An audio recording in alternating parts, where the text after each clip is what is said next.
Oh, good shot. It's full from Ashwin. He says, do you want to come at me? And the answer is emphatic. He taps the ground. 1, 2, 3, 4, 5, 6, 7. Stands and cuts. Beautiful stroke.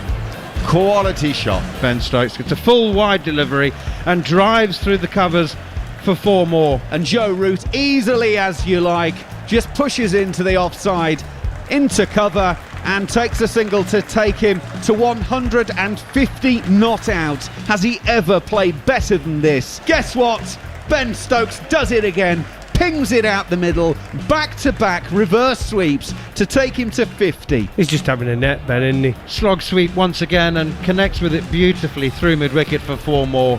That is his 5th boundary in the last 3 overs. He is absolutely flying along now. England have had a very, very fine session. Resuming at 263 for 3, they've taken the score to 355 for 3.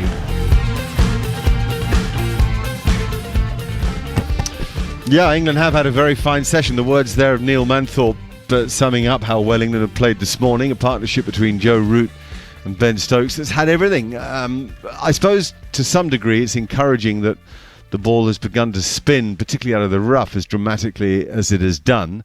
And when you've already got a lot of runs on the board, you feel pretty cosy about yourselves.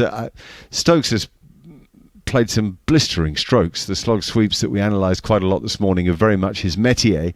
I think comparing other players' ability to play them against Stokes's is a difficult thing to do, partly because Stokes is so confident hitting from well outside off stump. Really, he's at his best slog sweeping when he's collecting the ball from wide, and he's got big levers, enormous strength and enormous self-confidence, and very few players can match him in all those areas, and Root, of course, has just played sublimely again, moving fluently back and forward, playing gun barrel straight.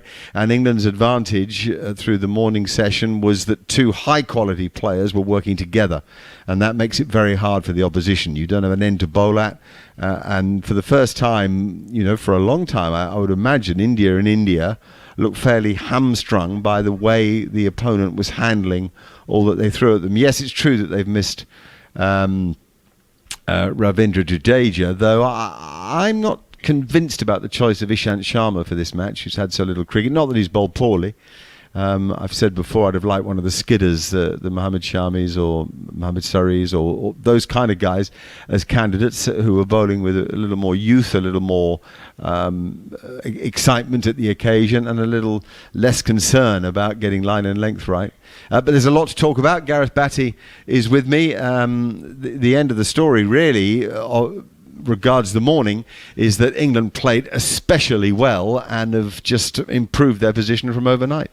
They certainly did. They weathered it didn't weather the early storm. They took out the early threat of Bumrah and Ashwin starting proceedings, wanting to get India off on the front foot, take a wicket early.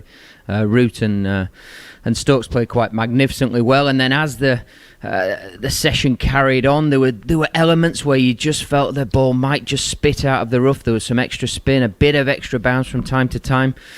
England didn't sit back. They counteracted it. Stokes played some great slog sweeps, and then he said, I'm gonna second guess you again, and a couple of reverse laps, which you just saw the look on the faces of some of the Indian players just going, wow, what do we do now? We're a bit lost, which I think then goes to the bowling attack and the makeup of it that India have selected. I totally agree with you, Mark, that a skiddy, a seam bowler would just change it up a little bit, and that enhances it for the spinners as well. It's marrying up parts of the game that you might need to hold. That's not being negative, it's just weather the storm of somebody playing well, but being able to stay in the game and hold the scoreboard, which Jadeja does brilliantly for them, and I think they just take that for granted potentially, and this might be the wake-up call for them that, hang on a minute, this guy does a wonderful job, because he does go under the radar a little bit, with Ashwin taking most of the plaudits.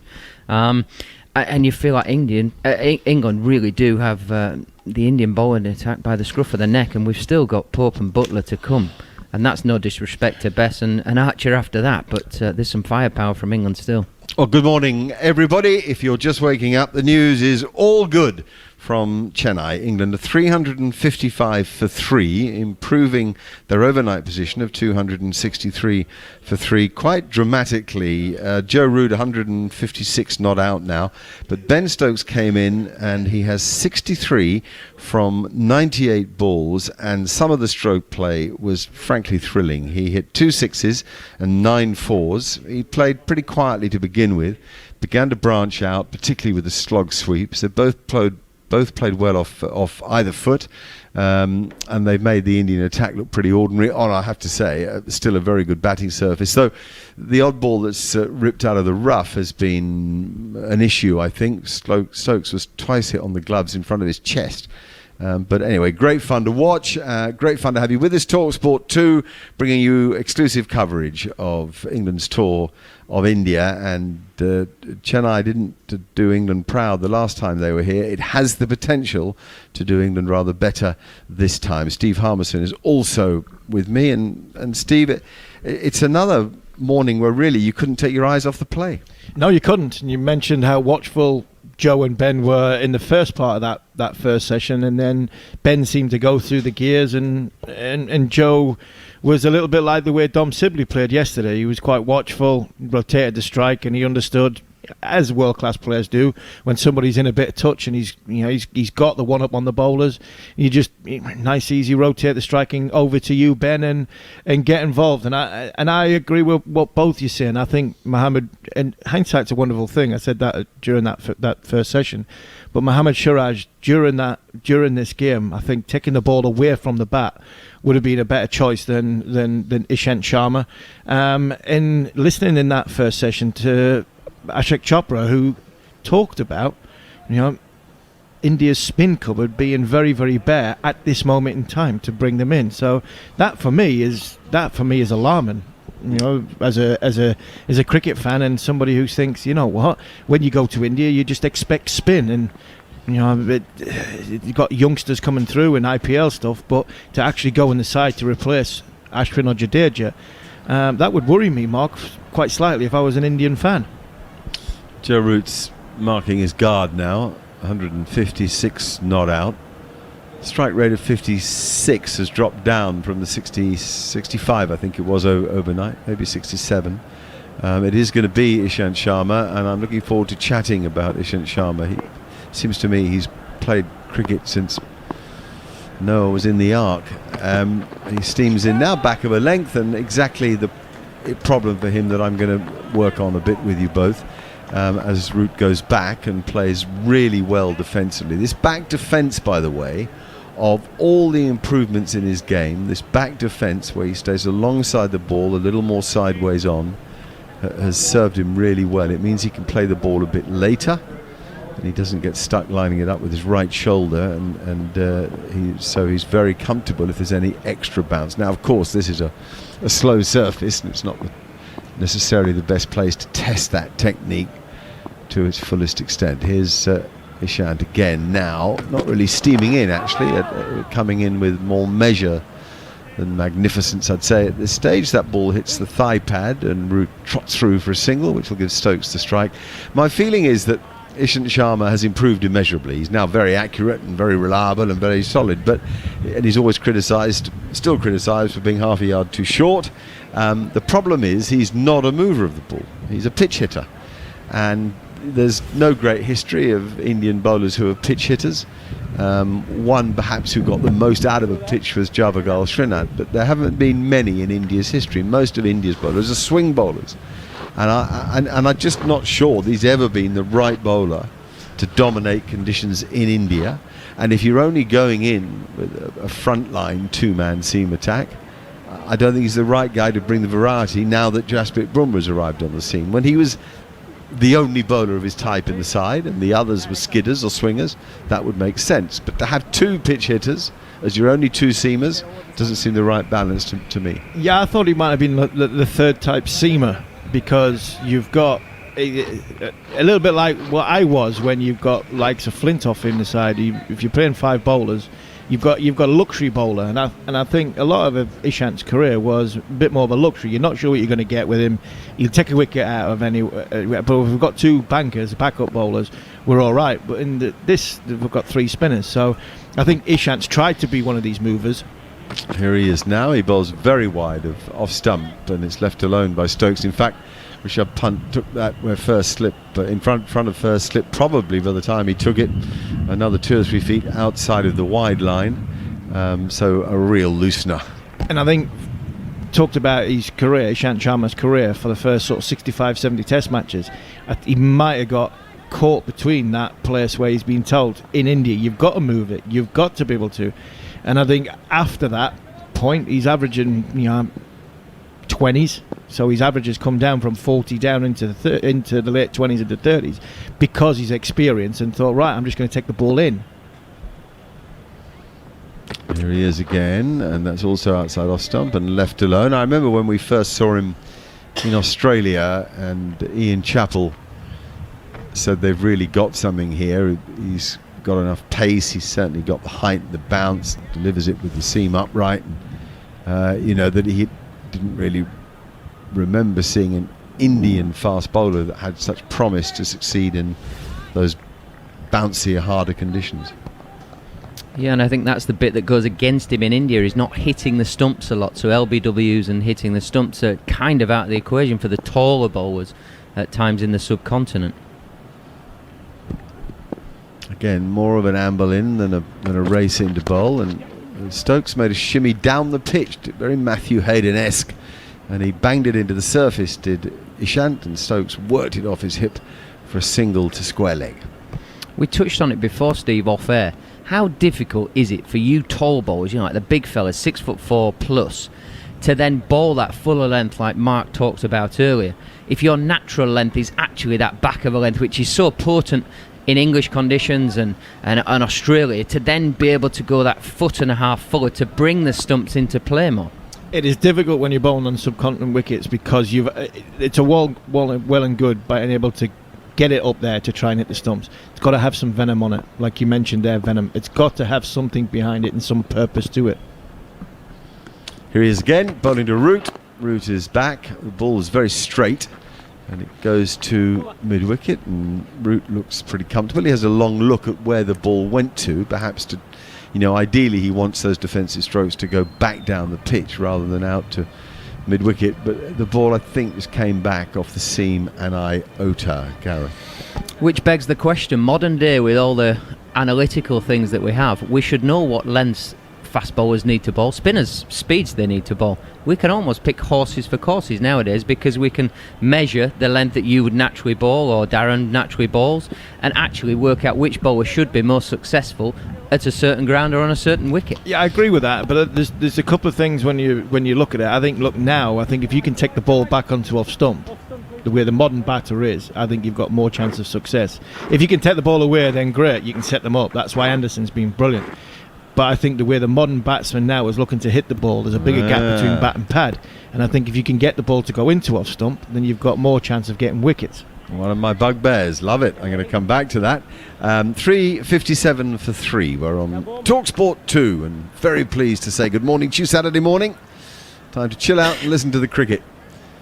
Root has 156. Stokes on strike has 64. That spun, really spun out of the rough. Shabaz Nadeem aimed at that rough.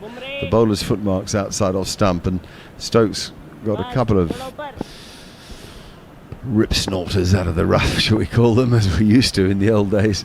And Shabaz again, he's going to go reverse sweeping from way outside off stump. In fact, by the time he finishes the shot, or the failed attempt at the shot, he's a yard outside off stump, I suppose, getting himself right across, trying to go a bit to the line of the ball, but it spun so much that it beat him, and so he missed the ball. There's nothing from it.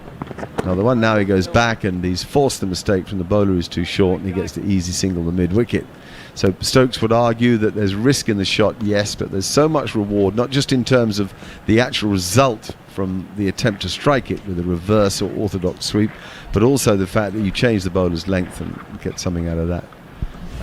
I'll come back to my conversation about balls coming into the bat, if I may, when there's more time during the next over with Sharma. Steve, I know you're keen to talk about it, but I've really got a point that I'd like us to pursue.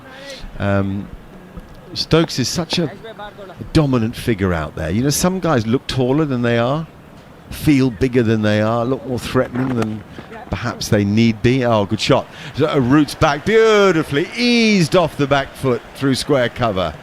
That's something else, really. It's a man, in great form and timing it beautifully, but really just seeing it so big. We're seeing the Rolls Royce of batting, aren't we? It's just beautiful, the way he's moving. Everything's elegant, precise. It looks the best of the best right now.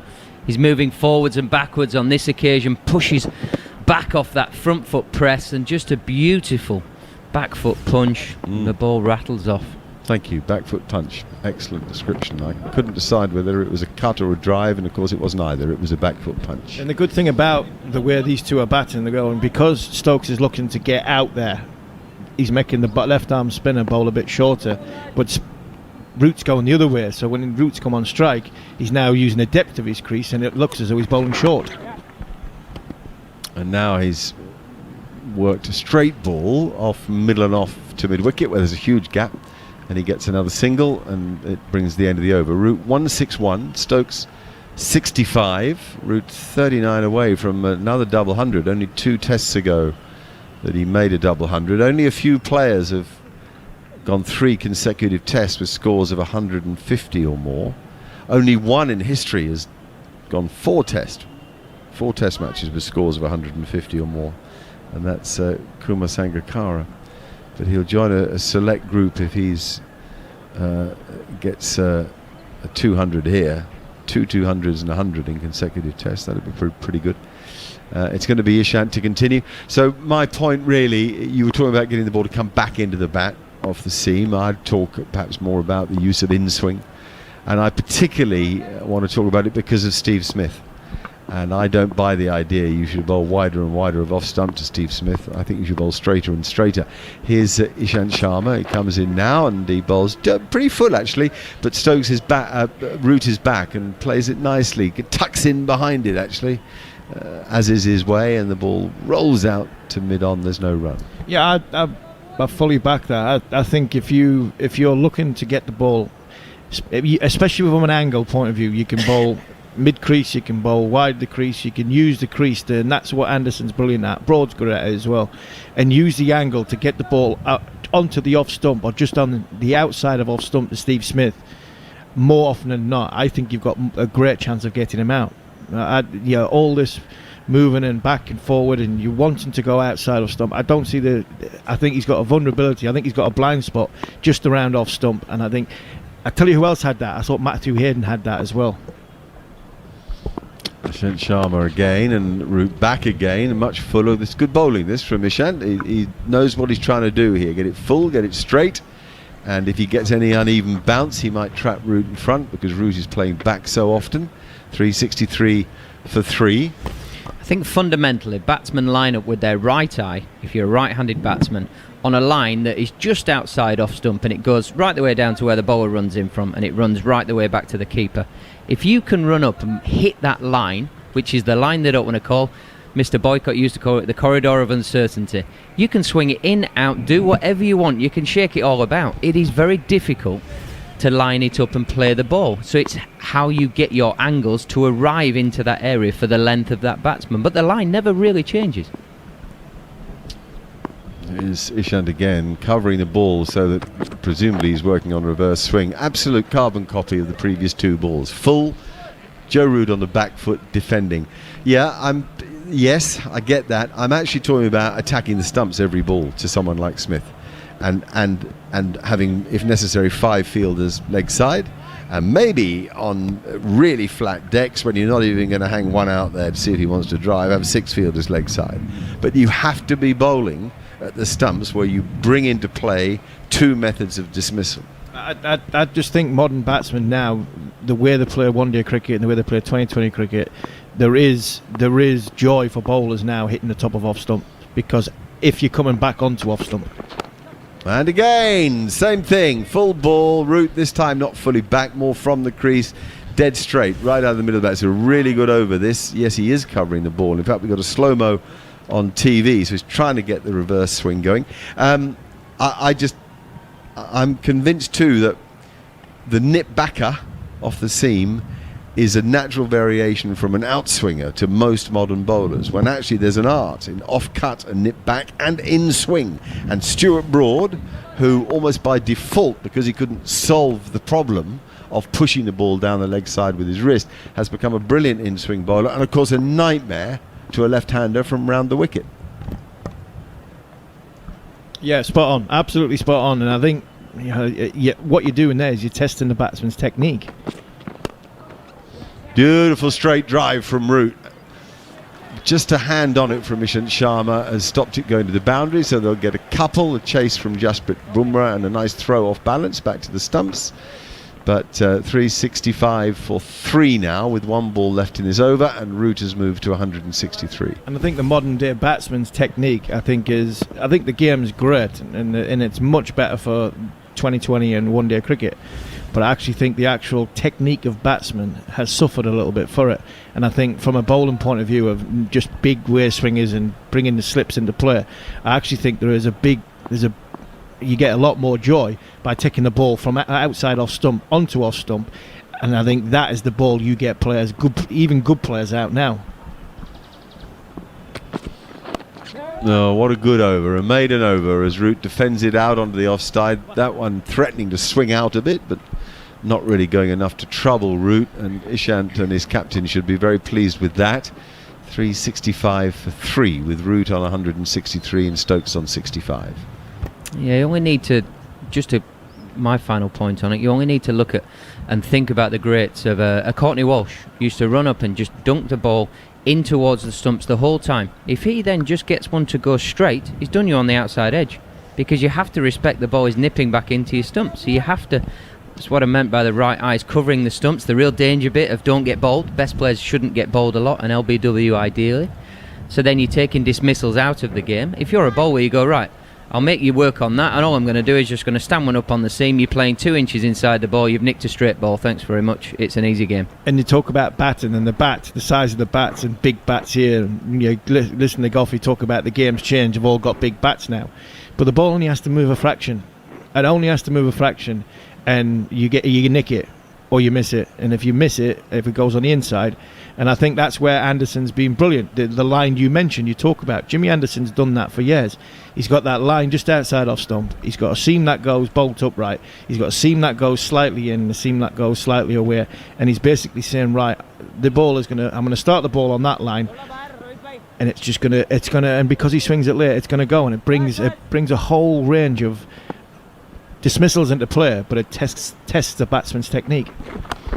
Shahbaz has bowled too short there to Stokes has pulled it away out onto the leg side, but there's protection out there, so he only gets 1 for it. Virat Kohli just had a very long talk to Shahbaz, trying to get the feel right, and probably talking to him about how he's going to use that rough, and the advice really should be to get it fuller, see if he can get the left-handed Stokes driving at the ball.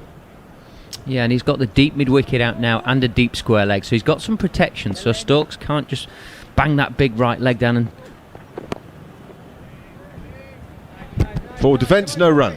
And sweep him into that big expanse of the leg side, because he has to give him the width to get it into the rough, we know that, so block him off a little bit and then say, right, is he going to try and get you through the offside, or is he going to kick it away? Yeah, well, that's certainly the plan, isn't it, with the protection on the leg side, as Root goes back and sort of feels the ball with his hands, opening the blade of the bat into the covers. A very tall, angular figure, elegant looking at the crease. Well forward, head over the ball, exaggerated in that forward defensive shot that says, I might have been out here a long time, but I ain't going anywhere.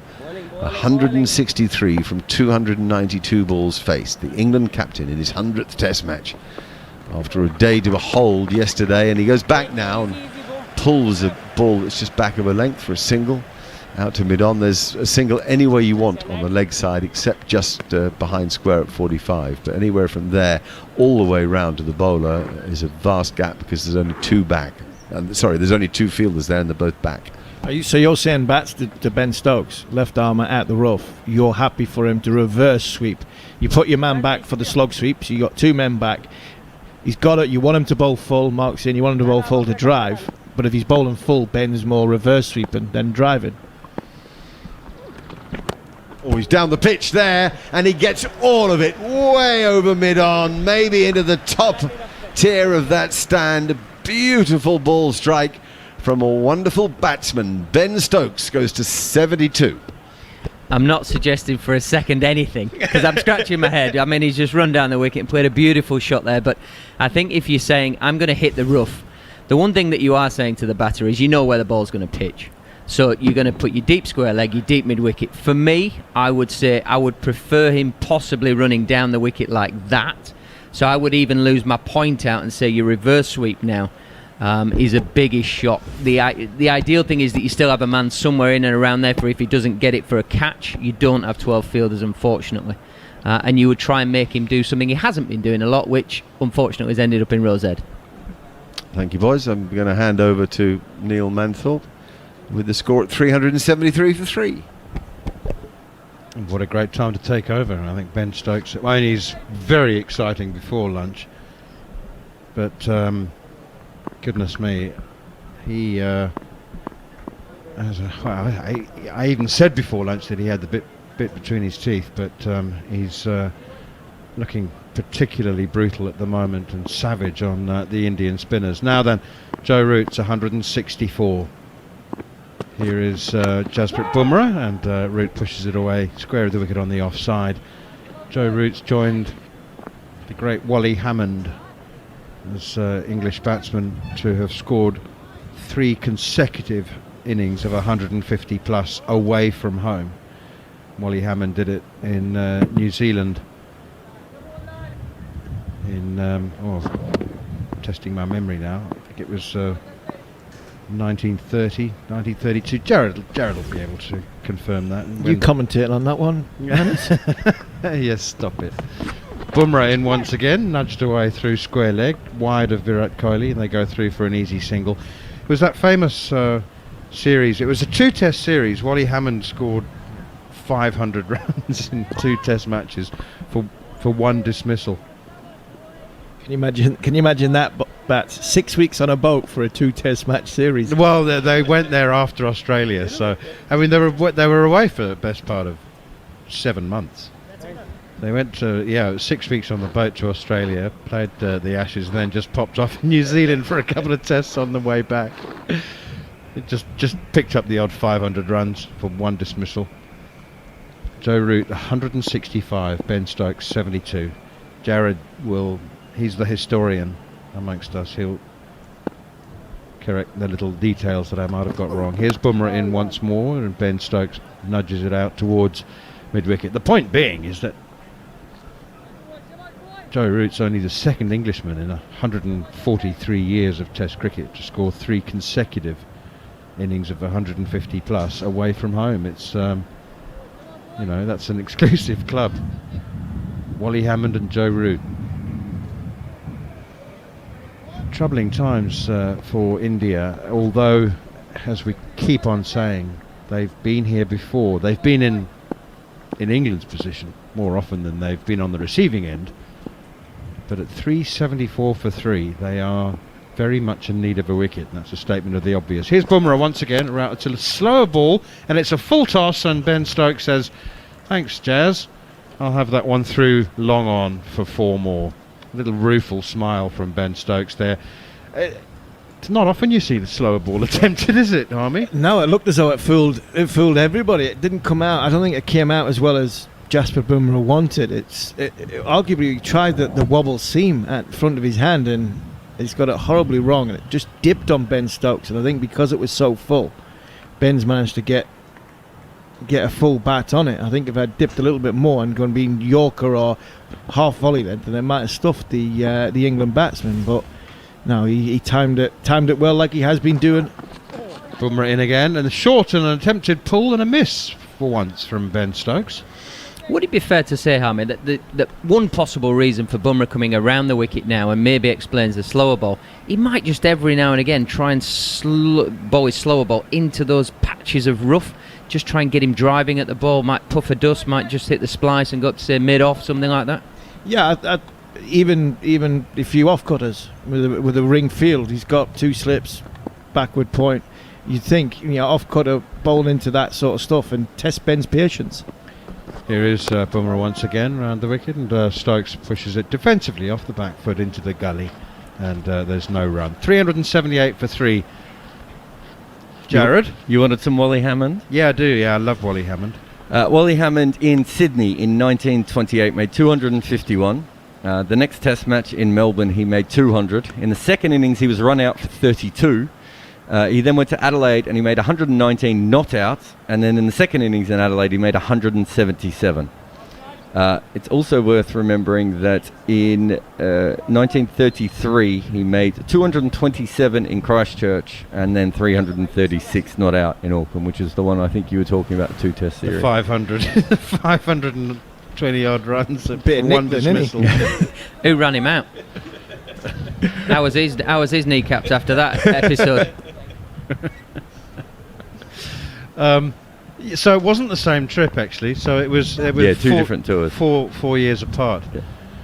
But in those days, you'd have spent a couple of years on a boat. That's for sure. There's a new over begins from Shahbaz, and the first delivery is pushed away by Joe Root. I'm loving the way Joe Root's giving the strike to Ben Stokes here. First ball of the over, nudge behind square on the offside, and they go through for a single. What are you giggling We at, need to get Patrick? off this talk about being on boats, because all I can picture is Steve Armisen with a big hanky on his head, having his bacon sandwiches for months.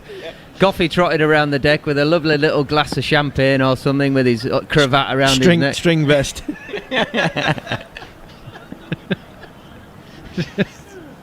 The left arm spin of Shahbaz Nadeem, and a reverse sweep from Ben Stokes, and he misses it for once, but it hits him on the pads, well outside leg stump.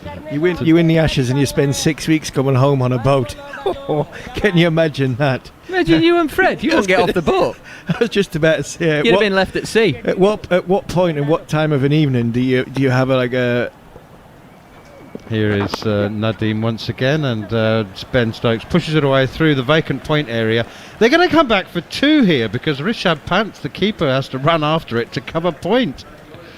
It's a bizarre field, and Ben Stokes knew exactly what he was doing. Nobody at cover, and he's just literally backed away, given himself a wee bit of room, and pushed it through point off the back foot, and he's come back for 2, and he hasn't hit it more than 30 yards. The keeper, Rishabh Pant, was the closest to it. Amazing. Stokes now 78. He comes forward again, steered away behind square on the offside. The accounts of those crossings make riveting reading. I mean, such a different era. And the way that they used to rig up a net and wait for calm seas in order to be able to have some throwdowns. But even that was regarded as slightly more on the professional side. I mean, in the early days, they didn't bother having nets or practices. They just had their 5 meals a day, and forward comes Root once again, pushes it away off his pads again out towards the wide long on, and he's been there for a day and a half, Joe Root, and he's still pushing hard, coming back for a second run. Incredible stamina and discipline. He moves on to 168. Yeah, discipline, stamina. It's a fantastic innings by Joe, and now they're just giving the Indian bowlers a run around. You talk about being on boats. I'm not sure my old mate Andrew Flintoff will be quite happy with me talking about boats with his track record and his history, but these Indian fielders at the minute must feel as though they've been on that boat for 6 weeks, the way things are going. Forward comes Root, pushing it up towards mid-off. We're not talking about the pedal-powered sort. Yeah, sorry, Jared. I found a T-shirt in my house the other day that says Super Freddie Flintoff's Pedalo Shop, where you can hire one. I don't even know, someone must have given it to me at one point, but that wasn't what I was going to talk about. Ben Stokes' strike rate against Nadeem is 6.6 runs so far, so 6.6 runs and over, and against Ashwin is 2.2. So he's really picking, the ball spinning into him is what he likes a lot more. waiting for it to be in the spot he wants and then smacking it into the stands. Yeah, I reckon to sort of push on from that as well. With Nadeem hitting that rough, there is more chance of an explosion, a wicket. The danger is probably greater, so he's taking a greater risk to put him under more pressure. Hence the reverse sweeps, and hence the new era of the argument will always roll on. Can you put the bowlers under pressure? And I suppose this is why the reverse sweep is so important. He's got sweepers everywhere. Now you can play a proper shot. And if you're prepared to do the running, which we know the England boys are fit as you like, they're going to just take twos whenever they want now. It's not a question of, there is a calculated risk to make life so easy. And I think this is possibly what we're seeing now. England 384 for 3. Goffey, this would be the fittest England team ever, would it? I would say so. It's a lot fitter than the team I played in, let me tell you that. Jasprit Bumrah continues. He's back over the wicket to Ben Stokes now, who stands in his crease a little bit chest on, opens the face of the bat and runs it down to third man. There's nobody at third man, so they go sprinting through for what turns out to be a very comfortable 2 as Washington Sundar does the chasing, and Ben Stokes moves into the 80s. 81 now.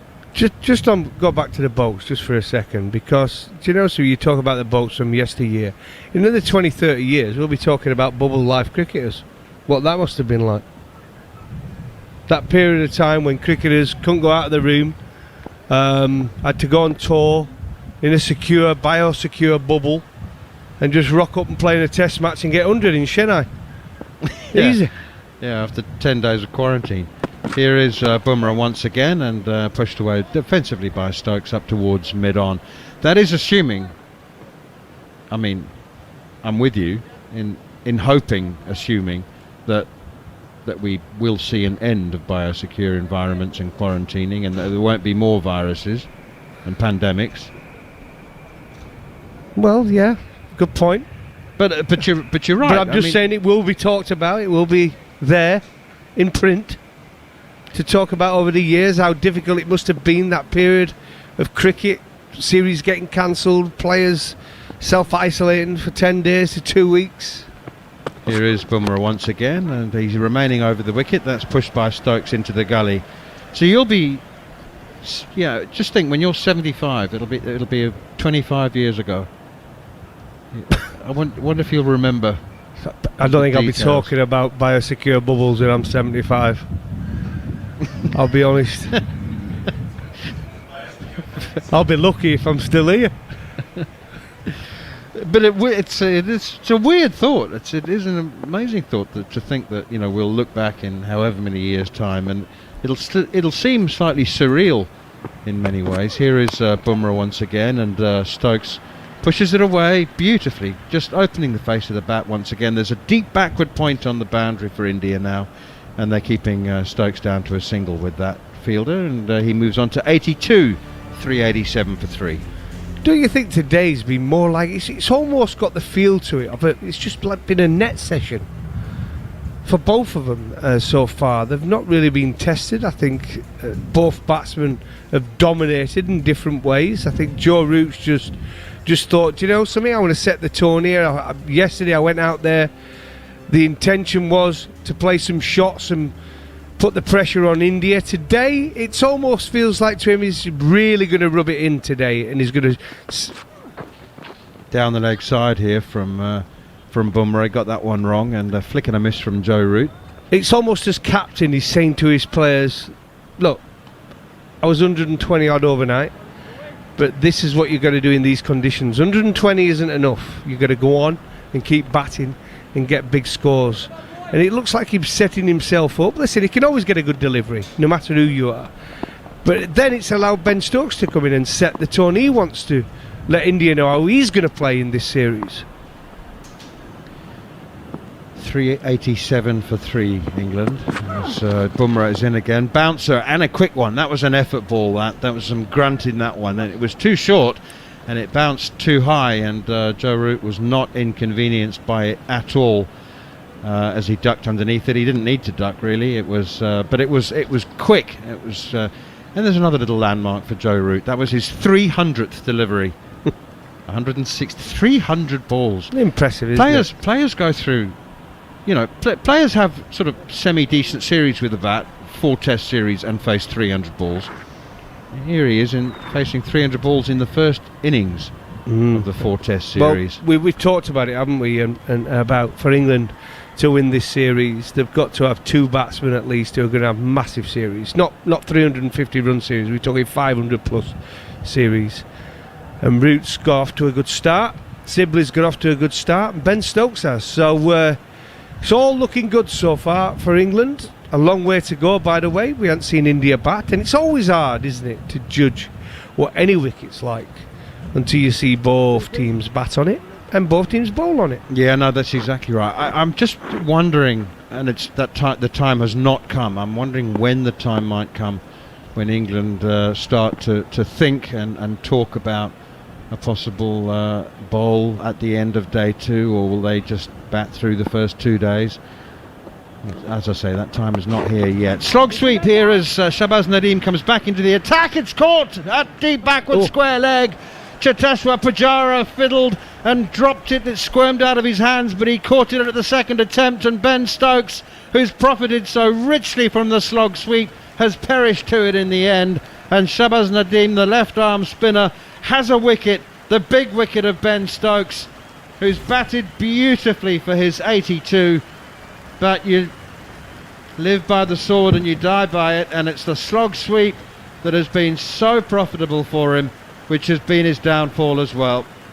Yeah, unfortunately for Ben Stokes, we were talking about when he hits the squares of the slog sweep and it goes to deep mid-wicket, that tends to be his stronger area. That one there, he almost were off balance when he caught the ball. It went down to a more orthodox place, backward behind backward square leg. And unfortunately for him, he got a little bit of a top edge. And I say, Pujara had 2 goals at it, didn't he? But it's a big wicket for India. They needed the breakthrough. They managed it here on TalkSport 2. And England, 387 for 4 with Ollie Pope probably going to walk to the crease. That was a full-on drop from Pujara. Sometimes the ball just sort of bobbles a bit and it squirms out of your hands, but you sort of grab it before... He dropped it. It's gone straight through his hands, into his thighs.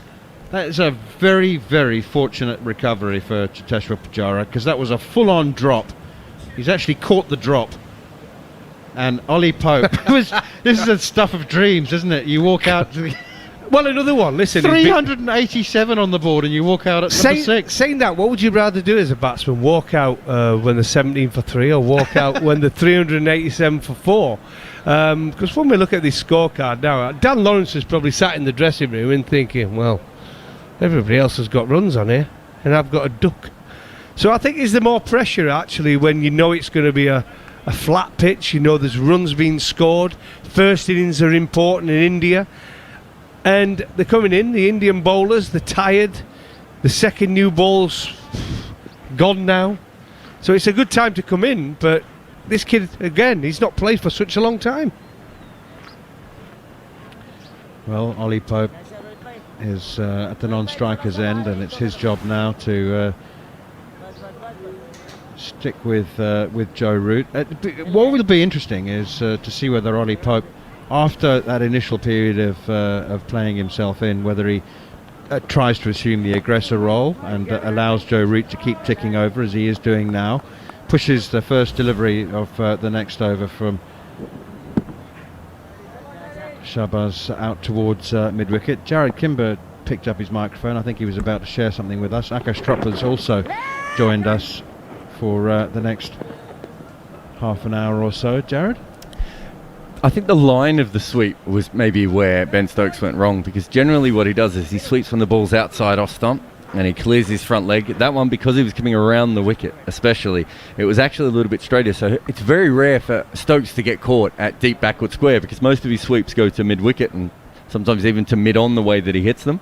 So I think that is where he made the error there on that. So it was almost a slog sweep, but it went to a normal sweep position. Shahbaz in once again and has pushed defensively up towards mid-on. Well, Akash, India needed that, hey? Yes, maybe too little too late, to be honest. Too late? It's never too late.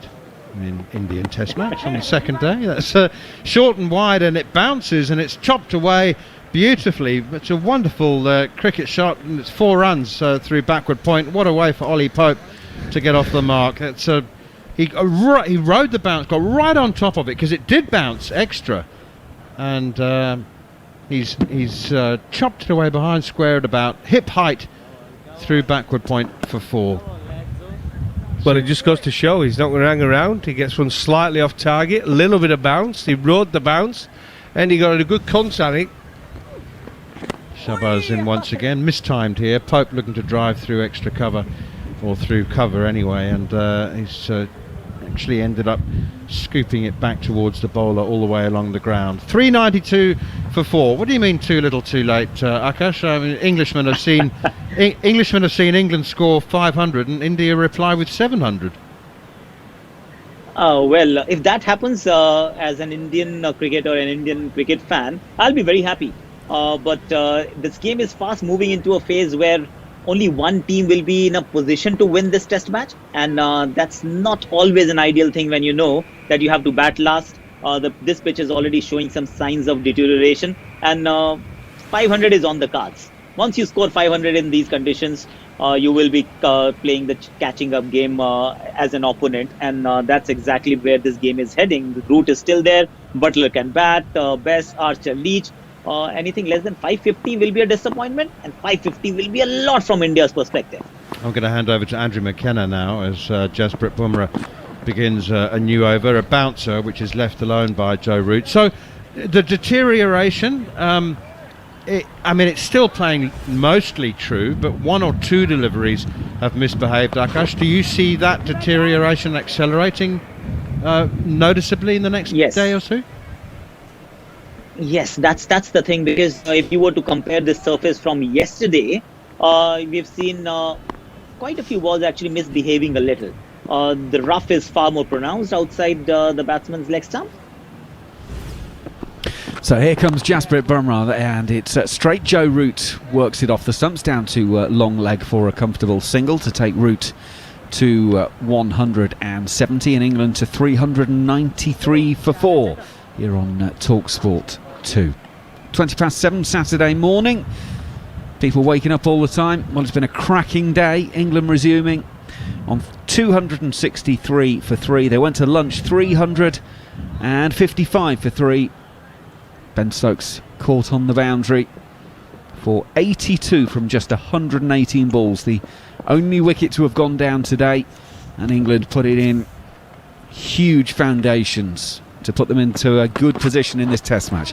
Bumrah goes in, that is down the leg side. Pope can't catch up with that one, and it goes down the leg side, and Rishabh Pant diving away to his left hand side will collect that ball. 393 for 4. He's continued to look dangerous, Bumrah. I think throughout his first test in India, as we heard, but he's always going to be a dangerous bowler in all formats because he attacks the stumps. We've seen when he bowls that quicker bowler, got a good wrist, and he looks to bowl that fuller ball, especially to the new batsman. And you can see why most of his dismissals are bowled at LBW. He's in and takes the outside portion of Ollie Pope's bat. It's played downwards, fielded in the gully, and there is no run.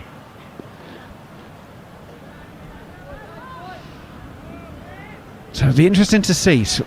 Root and Stokes played so well for so long, but it's always interesting to see, can the new batsman come in and continue that, or does the game suddenly look more difficult?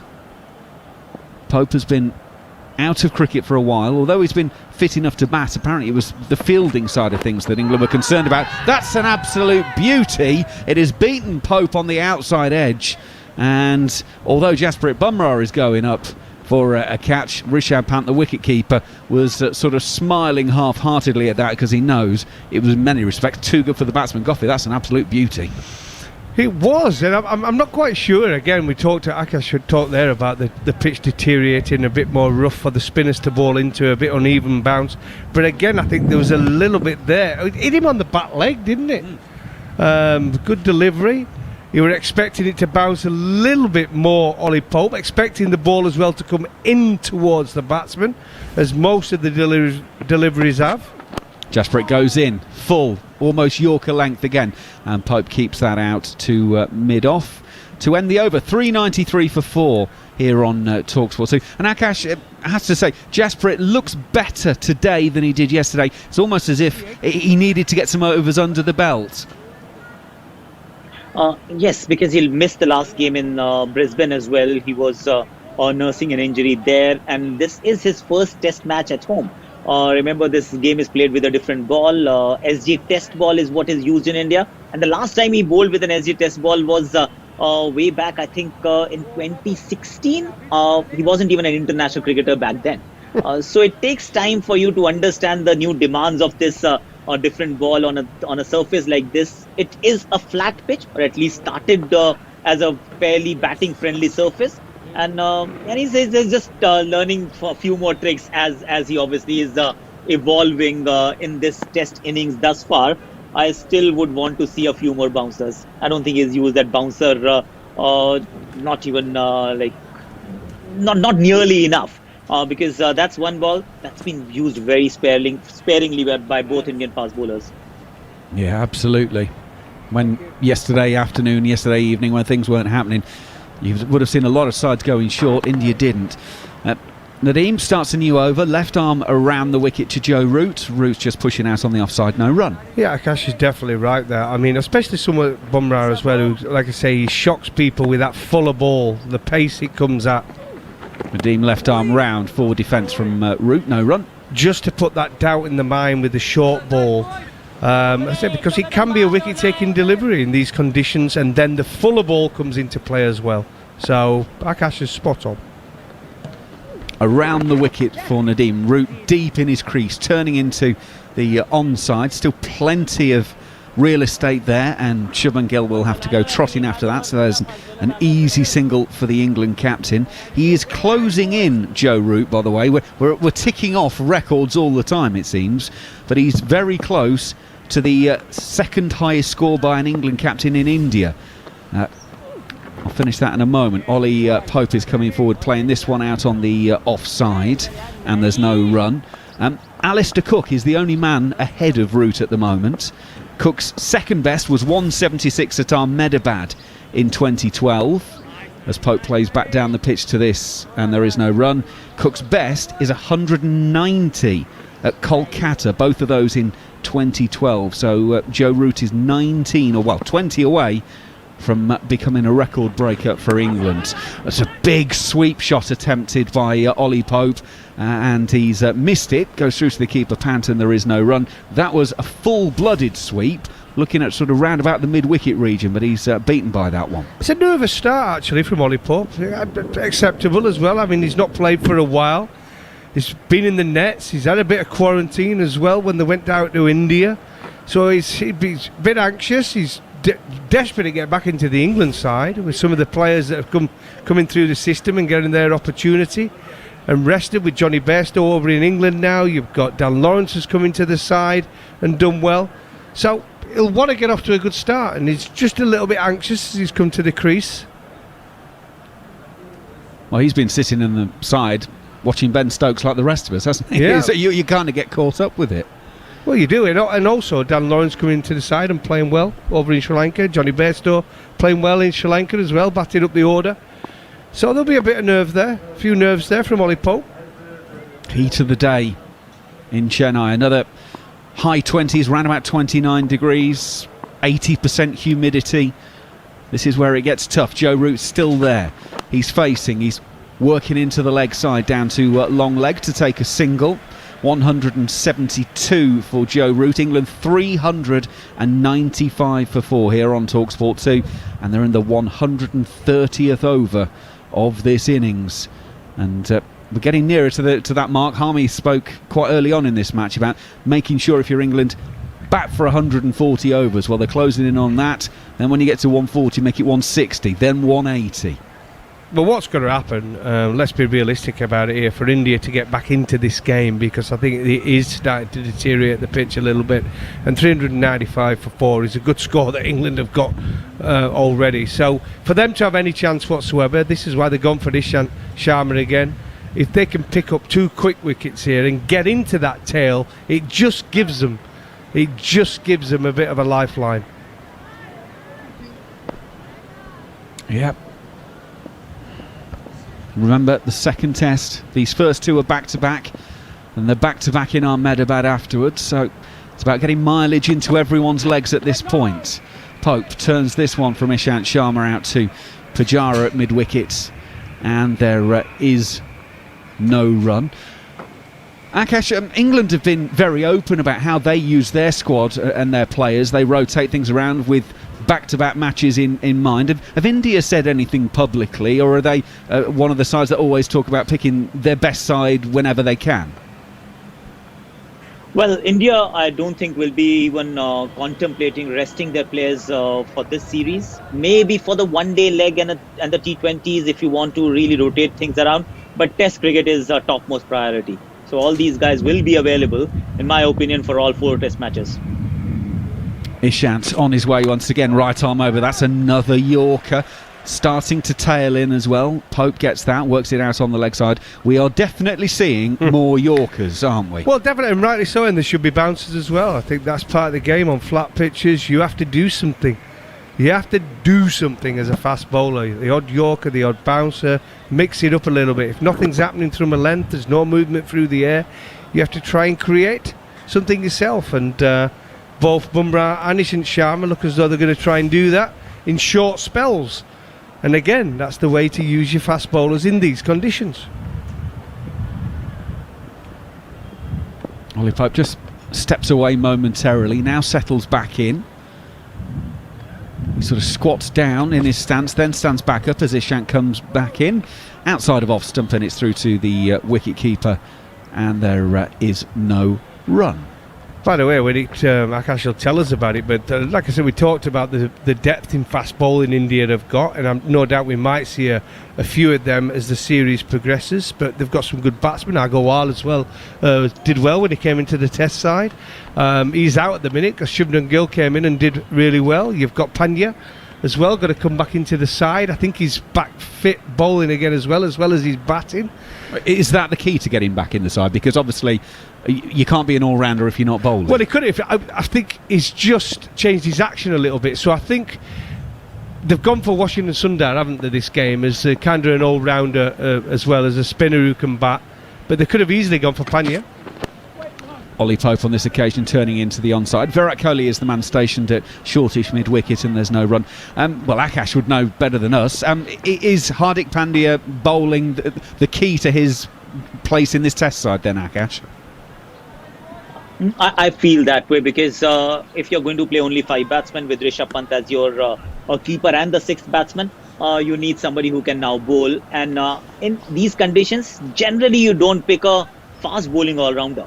If you have a choice, you go with a spin bowling all-rounder over a fast bowling all-rounder because you've already seen how much assistance there is, or the lack of it, for the faster bowlers on the first 2 days. And let's not even go down day 4 and 5, where fast bowlers won't really have a big enough say to make an impact. Ishant is on the way for the final ball of the over, past umpire Menon, and Ollie Pope's turning this into the onside, fielded at mid-wicket, and there is no run. 130 overs gone here on TalkSport England.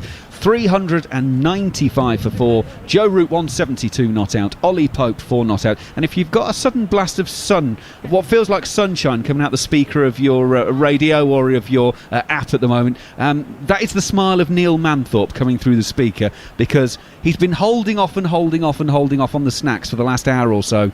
But the sausage sandwiches have just arrived, and Manners is beaming from ear to ear as he tucks in at the moment. Rightly so. Anybody else want to commentate? No, you're staying put. Harmy's inhaling one at the moment, so you're going to have to wait a little bit longer.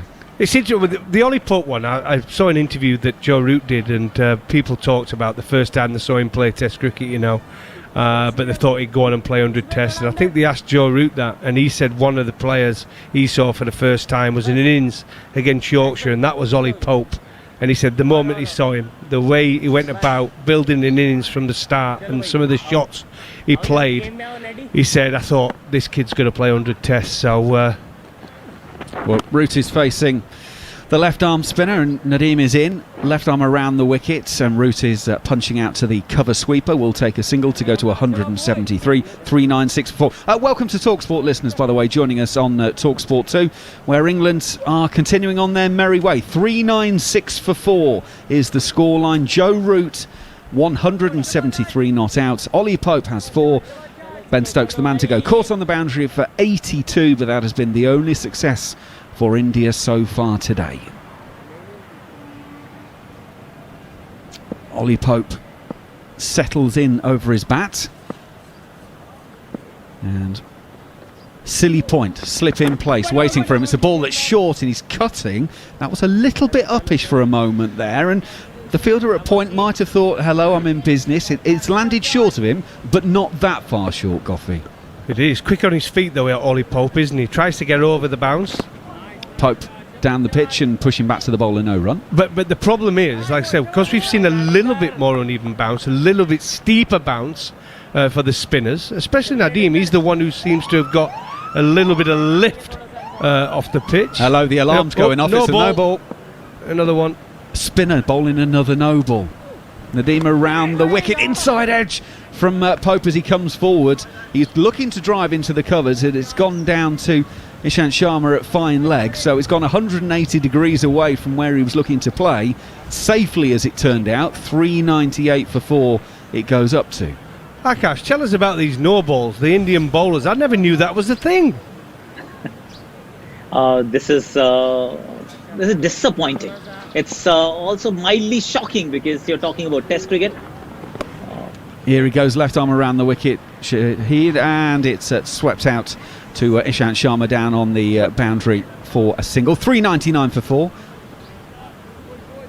There's one thing that has changed actually. It was around 2020 August when the third umpire started calling these no balls, and a lot has changed since then. Does make you wonder how many were bowled that weren't called back in the day. Ollie Pope is using his feet to come down the pitch and then plays defensively, and you hear Rishabh Pant on the stump mic going hey hey hey, because they think they're in business, India, but actually Ollie Pope played that really well. He got to the pitch in the end and pushed it back down the pitch to the bowler. No run. Little bit of air on this occasion from Shaheen, and Pope will play just defensively. End of the over. 399 for 4. By the way, of course, busy day today, and you might well need the TalkSport app.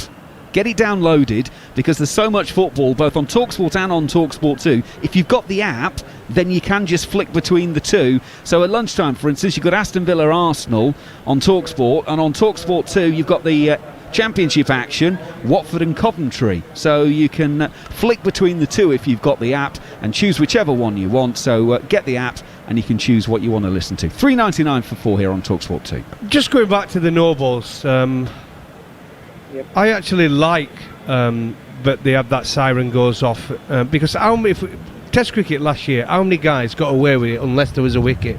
The amount of times it showed the people that were bowling no balls that were missed. And the only time they went to the camera to check was when there was a wicket. And there were so many who got away with bowling no balls. And it's not good for the bowler, that, because he gets into a bad rhythm. Yeah, absolutely. Ishant Sharma is on his way once again. Right arm over the wicket, goes for the short one. And Joe Root allows that over his left shoulder through to the wicket-keeper Pant. You're absolutely right there, Goffey, from the bowler's point of view. He needs that information coming from the umpire. You're getting close to the line, you're getting close to the line. And then actually, you need it called, because we always talk about it. Oh, how's the bowler feel because he's taken a wicket? Oh, it turns out to be a no ball. But if he's got called a couple of times before then, he might have made that adjustment. Well, he might not have bowled the no ball that got the wicket. So that's the part of the problem. And umpires were concentrating that much, they weren't even looking at the front line, because they thought, well, if they get a wicket, they'll check it anyway, and then it'll be a no ball or whatever. So, yeah, I think the umpires got a little bit lazy with it as well. So I actually like this, where the siren goes off and no ball it is. Of course, the one thing they've done is they've effectively bowled 2 extra overs, which fortunately in the over 8 with the spinners on at the moment isn't an issue. It's another short ball from Ishant Sharma, and Joe Root has gone out on the pull, pulls out to the mid-wicket sweeper. Pujara will do the fielding. It's just a single. He goes to 175, and the 400 is up for England. A single from Joe Root takes them to 400. 400 for 4. 131 overs and 2 balls. Well, that's the first marker. Now make it 450, then 500. But Goffey, they've got to 400 at least. Well, get in, cash in, and that's what England are doing, and Joe Root's doing, without a doubt. But at least the Indian bowlers, they've been listening to Akash. He talked about bowling more bouncers, and we've seen that. We saw it from Bumrah, now we've seen it from Sharma. Yep. Do wonder if this is going to be a concerted attempt at quite a few short balls, just to see how the ball reacts. Especially if he's going to play the try and pull and hook on this sort of surface as well, because I say some will come out quicker than others. Pope has 5 as he waits for Ishant Sharma. That's a slower ball. That's certainly not a bouncer. That's a slower ball that was drifting down the leg side. Pope tries to turn it in to the vacant area on the mid-wicket side, but only finds the fielder and there is no run. Do you get the feeling, Akash, that this will be a bit of a barrage short stuff, or was that just a coincidence, if you like? Well, it should be better late than never, because you need to bowl the bouncers. There has to be a different line of attack, a different plan when the batsmen are set. But just one little thing that I wanted to actually highlight about that no ball story, that 5 years prior to that third umpire calling the no ball, the average no balls per test match was about 5. It has raised to increase to 11 now already. Yeah, shows it's working. Ishant is in. Down the pitch and full.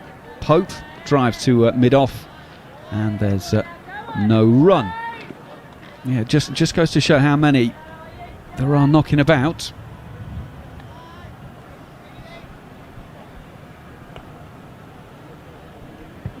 Ollie Pope just walks away because he knows Ishant's got to go all the way back to his mark. Leans on his bat a little, surveys the field, and looks, has Virat Kohli come up with a new plan? Is there something that he's missed? Now he's happy. Yeah, he's picked the wrong spinner. He definitely missed something. And no, they've not changed the field. Just had a long discussion. And on his way is the bowler once again. That is roundabout off stump. It's worked into the onside. Virat, I think that is at short mid-wicket, didn't bend the back that much, and it goes under the left hand, but he's got a fielder behind him, so it's not really an issue. 400 for 4 it remains. Akash, when you've got a captain like Virat Kohli, just out of interest, does he get the final say on selection, or does the coach or the selection panel? I mean, presumably Virat Kohli gets what he wants, doesn't he? See, the selectors haven't really had an influence in picking the playing 11. There will be a selector as a part of the biosecure bubble, but he won't have a say in picking the final team that plays. I think it's between the captain and the coach, and I'm pretty sure there must be a leadership group, but Virat Kohli is the man, the alpha male in this Indian cricket team. Yeah, I kind of assumed that was the case. Ishant Sharma goes in, Ollie Pope just plays out on the offside, and there is no run. 400 for 4 it remains at the end of the over here on TalkSport 2. And that is going to be the drinks break. So it's another session ticked off, and it is another session that England are getting through. Some more thoughts from Goffey and Akash, and Mark Nicholas will take you through the next 20 minutes. To be fair to India, though, they played with a smile on the face. England are in the box seat at 400 for 4, played beautifully. Joe Root, 175 not out off 312 deliveries now. An excellent knock today from Ben Stokes, full of great shots, especially that sweep slog to deep mid-wicket, 82 off 118 deliveries. And that's all following up yesterday's top knock from Dom Sibley of 87 from another 286 deliveries. But India, to be fair to them, Akash, have kept going quite well. Yes, they've been plugging away regularly. It's just that Nadeem and Sundar haven't really played their part thus far. Nadeem has gone for 130 runs already at 4 and over. That's way too high for a spinner in these conditions in the first innings of a test match. Ashwin, but the bigger story once again is that England have played really well. The pitch is still a very good one to bat, and they've found a way to neutralize Ravichandran Ashwin, and I can't help but admire the preparation for England, because going to Sri Lanka, playing a couple of test matches there, I think that's done the trick, where they've come to India, fully prepared, because no amount of net practice, no amount of simulation is good enough to prepare you and get you ready for a examination against spin in these conditions. But England look prepared, and therefore maybe a few predictions with regards to the series outcome and all of that may just be thrown out of the window. At this point in time, England are in the driver's seat, and India have a lot to think about. One, how to get back into this game, and two, how to actually prepare the wickets, what kind of pitches that we play on, and the way forward as far as this series is concerned. Akash, thank you. That's fascinating. I noticed you said Ravichandran Ashwin. Ashwin was very keen at a press conference that people called him Ashwin, not Ravi or R. Ashwin. Can you just explain how that works? Because it's different in different parts of India, isn't it? And also the family name and the given name, and how do we learn how to call a fellow by the correct name? So in the north of India, like my name is Akash Chopra. So Chopra is my family name, my surname. So my name is Akash. But in case of people from the southern part of India, not Rahul Dravid, but someone like Ravichandran Ashwin, Murali Karthik, another fellow commentator. So their first name is actually their father's name. So you want them to be called as Ashwin and not as Ravi, or Karthik is not as Murli, because by calling them Murli, you're actually you're actually addressing them by their father's name and not by their name. Intricacies, Mark, I won't really get too much into it, because to each his own. I'm happy. You can call me Chopra. I won't mind. No, you've done the job brilliantly. We're certainly calling you Akash, and we're thanking you for your insight. We're looking at the figures. I heard you pick up on Goffey's point, really, with the suggestion that you would expect quality Indian spinners to have been tighter. Have you been surprised by the quality of England's play and approach? I am actually, because they have come to India with a very clear plan, and the execution of that plan has been absolutely top class. You talk about Root, he didn't start sweeping from get-go.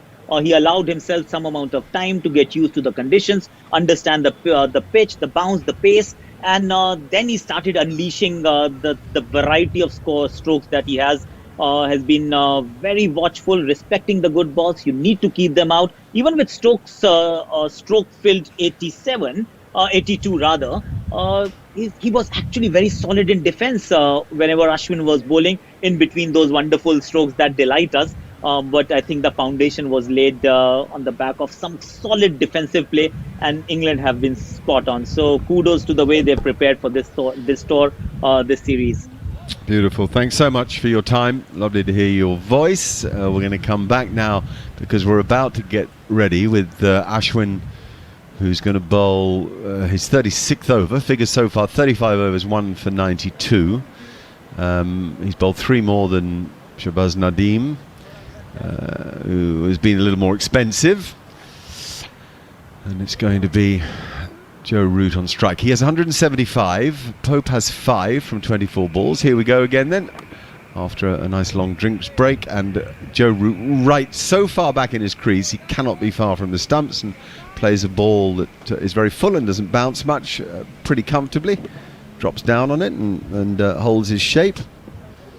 175. He has 25 away from a second double century in 3 tests, and he goes forward now, and it's just sort of a shimmy down the pitch, I suppose you'd say, and the ball wasn't there to drive, so he just defended it to short mid-on. It's worth reminding anybody learning the game that you come down the pitch to spinners sometimes to defend, not only to attack. The nearer to the pitch of the ball you are, the more chance you have of playing it safely, as Root plays an orthodox forward defensive, and it rolls out onto the offside. Root in his 100th test match, now averaging past the 50 mark with this unbeaten innings here today, and that in itself is a remarkable achievement, as he goes back and defends against Ashwin, who really doesn't want to give him anything short. He's been pretty disciplined on that front, because Root is quick onto anything short, particularly through the covers. That's his strong area, off the back foot. Again, he goes back to defend a full-length ball. Gareth Batty, who is of course a fine off-spinner himself, and watching Ashwin with interest, must have, I suppose, bowled players good enough to play back to almost every ball. We'll ask him in a just a moment. Now Root comes down and he makes all the time in the world to knock that to wide long on, who's very deep and wide actually. There's an orthodox short mid on him, and it gets a single for it. 401 for 4 now. A Root looking so composed, and yes, you would have bowled at good back foot players, have you? Yeah, for all the qualities that Root has shown in this innings, the way he plays spin, the hardest thing for spinners generally are the people that can pick up length and get right forward, but also get right back. And I think the right back is the most important part, because it's harder for the spinner to find a length. Then you find yourself getting a bit too full and getting driven, and then also just missing fractionally of that good length and getting hit off the back foot. And Root has done it absolutely brilliantly this innings, where he's just got back and just knocked the ball into the offside or deflected it to square leg. And the sign of the quality players are picking length quickly and backing themselves to get on the back foot. 7:50 almost on a grey London morning. We're looking out over the city, business district of London, and away to my left is St Paul's, and it looks like it's going to hammer with rain, which is exactly the forecast. In complete contrast, lovely blue skies in Chennai, where England are playing sunshine cricket to go with the sunshine weather. 401 for 4 as Washington Sundar, this young off spinner, comes into the attack. Figures have none for 65 so far, and Root goes back and works that big space on the offside that he's used so profitably in these 3 test matches in first Sri Lanka and now India. So he moves to 177. I was thinking about Ollie Pope and this innings, and Goffey's point that he's made a nervous start. I remember Root going to India on England's successful tour there in 2012-13 when Alistair Cook and Kevin Peterson played especially well. Remember the 4th test in Nagpur actually, where Root got 70 odd in the first innings and an unbeaten sort of 15 or 20 in the second. And Pope is back there defending on the leg side, and how much he learnt from watching the way the Cooks and the Petersons and Trotts and Bells went about their business. Down comes Pope, works the ball to the leg side. The important thing here is that he plays an innings. He doesn't look at the scoreboard and think it's a time to expand too early. He doesn't need to force the pace. He can afford to get himself in. It's valuable time spent at the crease that'll serve him well throughout the tour, and he pushes that to mid-wicket for no run off a full length. And Root did that very much himself on that tour. He watched and learned. He got better as the series went on. Nothing like the strike rate he has now. He really struggled to score quickly as Pope goes for the reverse sweep. No matter what I say about playing himself in, it's just not how he sees the game. But I don't think they're dissimilar. I think Pope is, in pure talent-wise, pretty close to Root. And certainly he's made an impression on the first-class game and in some test matches in the way that Root did when he started. So how he goes about his business is certainly worth keeping an eye on. He's certainly very positive in his outlook, always looking to position himself to score runs. Massive student of the game, always wanting to get better. Root goes forward and defends, pushes the ball gently back to the bowler. There's no run. 403 for 4 the score here, as if you're joining us for the first time, a brilliant partnership between Joe Root and Ben Stokes this morning just took the game by the scruff of its neck, made it very hard for the Indian bowlers really to get any hold on England at all, so much so that they quickly moved from the overnight total of 263 whizzed along to 350, and now it's 403 for 4. Stokes is out for 82, but Jared's dying to speak. I just wanted to talk to you, Mr. Batty, about the Stokes dismissal.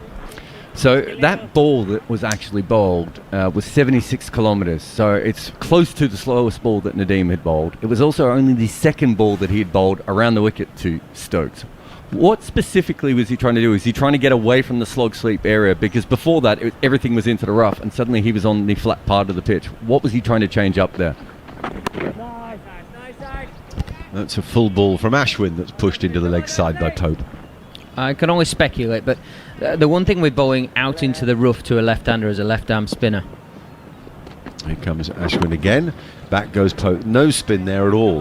Ball hasn't spun off the straight at all, only out of the rough, and he defends on the back foot, much as Root does. You could have confused them on that occasion as Ashwin turns, waits, now begins his skippy little approach. No, he doesn't. He's stopped by the umpire, and now he wants to bowl from a short run-up. Now he hesitates, and he doesn't bowl, and he waits again, and here he comes. No, he doesn't. He stops again. He's now on the cut bit, or on the edge of the cut bit. Here he comes off just 2 paces, bowls, and it's just exactly the same as the ball before, and it's defended back towards him by Ollie Pope, who's determined to stay calm and be ready. He won't be rushed by Ashwin. Ashwin bowls again. Pope goes back and tries to work the single leg side, doesn't pick the gap. Of course, they've closed in on Pope. More fielders sailing the single now, less singles available because of it. They sense his unease.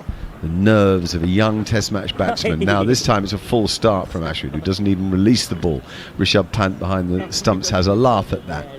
Ashwin goes back to his mark, doing anything he can to unsettle Pope, to surprise him, to find him unsuspect him. He tries the carrying ball, he doesn't get it right. It's too leg stumpish, and this time Pope does work it leg side. So I suppose you'd say Pope probably won that little game of cat and mouse, did he? Yeah, if you watch Ashwin, he's not trying to rush Root, he's just trying to put Pope under pressure, try and get him out of his bubble, the way he wants to play, the method, the time he wants to take. Now the field far more spread for Root, and he thinks he has a single offside, but Pope sends him back, and wisely. There's no way that there was a run in that. Ashwin finishes the over, and it's 404 for 3. A famous score in cricket, 404. Anyway. Just to go back to the Nadeem point, and over and around the wicket, from over, he's almost allowing Ben Stokes to get his arms free because of the line he has to bowl, because where the rough is created from the fast bowlers running through. So Stokes can get out and hit in front of himself to get it into that, either long on round to mid-wicket, really. From that area, it's harder to get finer and to that sort of square leg position.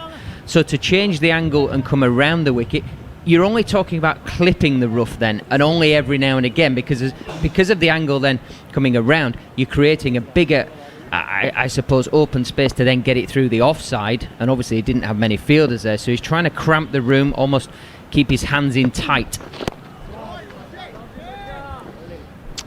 Time Pope is again pushing the ball back to the bowler. They're bowling really full at him, making a conscious effort not to be short. Trying to force an error here, trying to dry him up, and he plays a forward defensive stroke nicely, actually, very tidy and comfortable over the ball, with his head perfectly positioned, body balanced. Now he settles again, waits, he has a little flex of the knees, the bat is raised at about stump height, and he goes back and knocks it into the leg side for no run.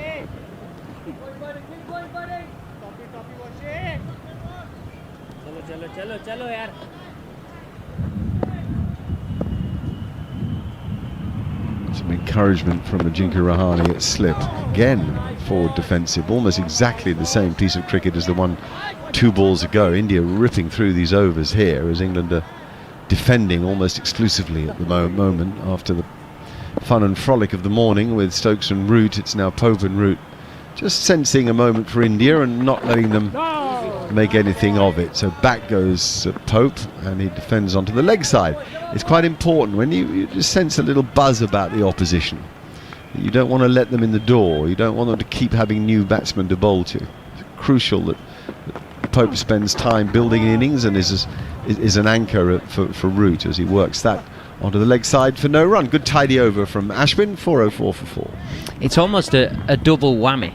With a new batter coming in, it's not as easy to come in and rotate the strike as Root and Stokes were doing, so you're kind of pinning Root down at the non-striker's end and trying to get Pope under more pressure, make him face a lot of balls to pin him down there. So if one does spit and go, there's a better chance you're getting a newer batter.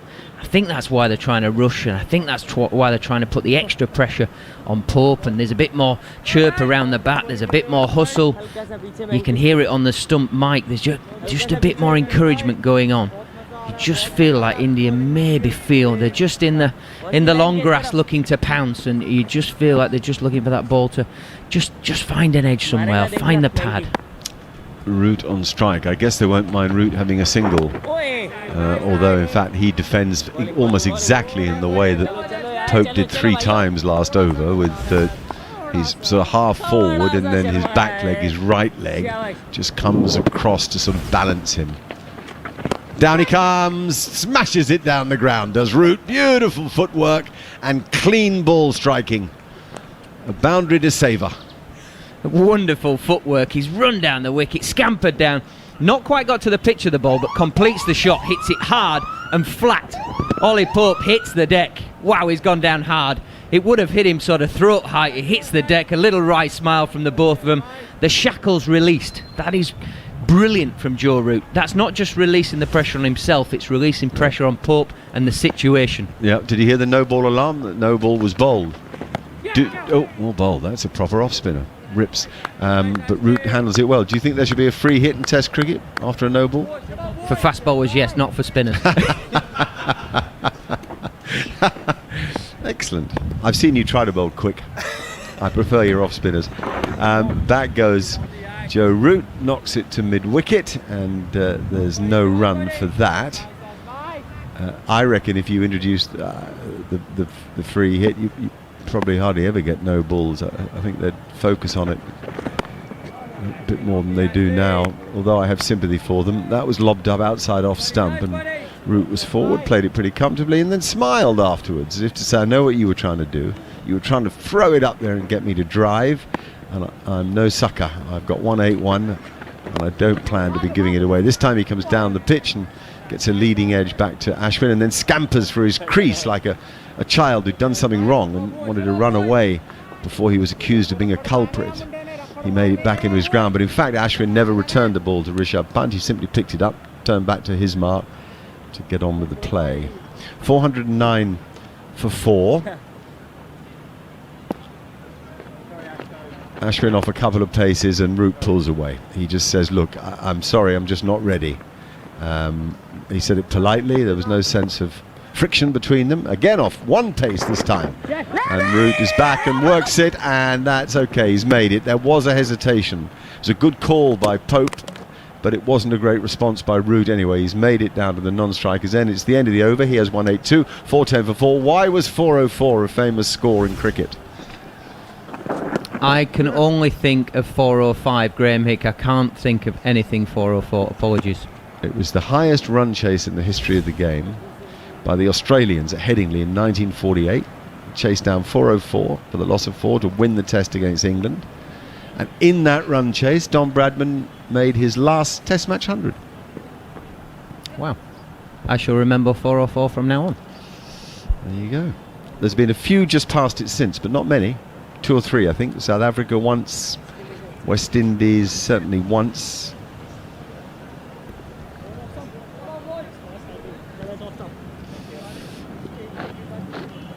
Okay, long time for Root to make his guard again, as if he's starting a fresh innings. He's made a guard in the crease and also just beyond it, so he has 2 set points for, I guess it's a point for each foot. Anyway, he's ready to go. Washington Sundar, a full toss, and he's found the gap at mid-wicket, but only out to the deep fielder for just a single. And I think here you'd say, I mean, they'll probably take a wicket now, but I think here you'd say that there's too much similarity between Sundar, who is really at the moment at least a poor man's or a young man's Ashwin. Totally agree. Both tall off spinners. Down comes Pope. Nice, really nice. That is a super shot. The footwork is crisp and clear, the ball striking is clean, and thus it's a boundary to Pope, who moves from 7 to 11 in 40 balls at England to 415 for 4. What a platform this is. Yeah, remains positive, does Ollie Pope. He's quick on his feet. He's always looking for scoring options. So at the minute he may look as though he's a little bit frantic. He's not at all. He's just trying to get a foothold in the game. This is a lovely shot. This will just calm everything down. But I go back to it. I think it was Root that broke the shackles for both of them the last over. He waits now for Sundar and defends him on the front foot. When did you first play a first-class match, Gareth? Popey. No, you. Me, 97. Have you seen a better young player come into the game than either Root or Pope at their respective times? Pope defends. That one was a good length actually, and just tested him a bit more than the one before. But anyway, he defends safely and there's no run. Different but similar in KP that first year he had at Notts. Oh well, KP. I think I meant English born, because I think KP is. No, I mean KP is in the. Harmy's laughing. KP is in the sort of. There's a genius to KP, and I don't think anybody questions that. Amongst England's greatest ever, out of the English system, I was thinking perhaps more than. Yep. Sundar again and again. Pope wants a piece of him, so he's dancing down the pitch and defending on that occasion. And it's 415 for 4. Another word from Gareth Batty, and then I'll be handing over to Neil Manthorpe, I think, who's enjoyed the sausage sandwich immensely. I do have one name for you, Mark, before you go. Awais Shah was super talented as a young man. Possibly didn't always fulfil his wonderful natural gift. As a 19-year-old, I think he won the World Cup with England. And he'd played a huge amount of first-class cricket up to that point. A wonderful player. The one thing, just an observation on the two off-spinners that you were talking about, Mark, I'm fractionally curious as to why Ashwin hasn't bowled more overspin to try and get the ball in and around that sort of glove and knee roll area to bring short leg in. I feel like he's bowled a lot of square spin, which is pretty much only what Sundar can do. So that's why they feel very samey. The previous over that he bowled there, he did get one just to spin a little bit. I mean, the obvious thing is it's harder on the body to get that shape on the ball, and maybe he's just feeling his workload is into 38 overs now, but it might be a difference of the two off-spinners if he could get more overspin and try and bring short leg into the game, and Sundar maybe challenge the outside edge a little bit. 415 for 4. It's got a real ring to it, that, doesn't it? 415 for 4. 138 overs gone. Joe Root's 183. Ollie Pope's reasonably fresh at the crease. He arrived just over 45 minutes, almost an hour ago actually. He's 11 off 44 balls. Here's Ashwin round the wicket to Joe Root, pushes it into the covers and takes an easy, comfortable single to move on to 184. Ashwin around the wicket with a little bit of spin. Joe Root staying fractionally leg side, which most people wouldn't do anyway, to open the face and knock it for one. The skill level and absolute mastery of that shot for a single is quite incredible. And he makes it look so easy as well. That's the frustrating part. Yeah, watching it you just think, oh, I'll do that. No chance. Here is Ashwin again round the wicket, and Ollie Pope goes right quite deep into his crease onto off stump and pushes it defensively out onto the leg side. I've got a very quick question. It's a yes or no sort of question. I know you could think about it a lot and talk about it a lot. Pushed out towards square leg here. Ollie Pope sets off for a single. Joe Root sends him back. Pope dives to make his ground. He probably didn't have to dive, but he doesn't want to give his wicket away.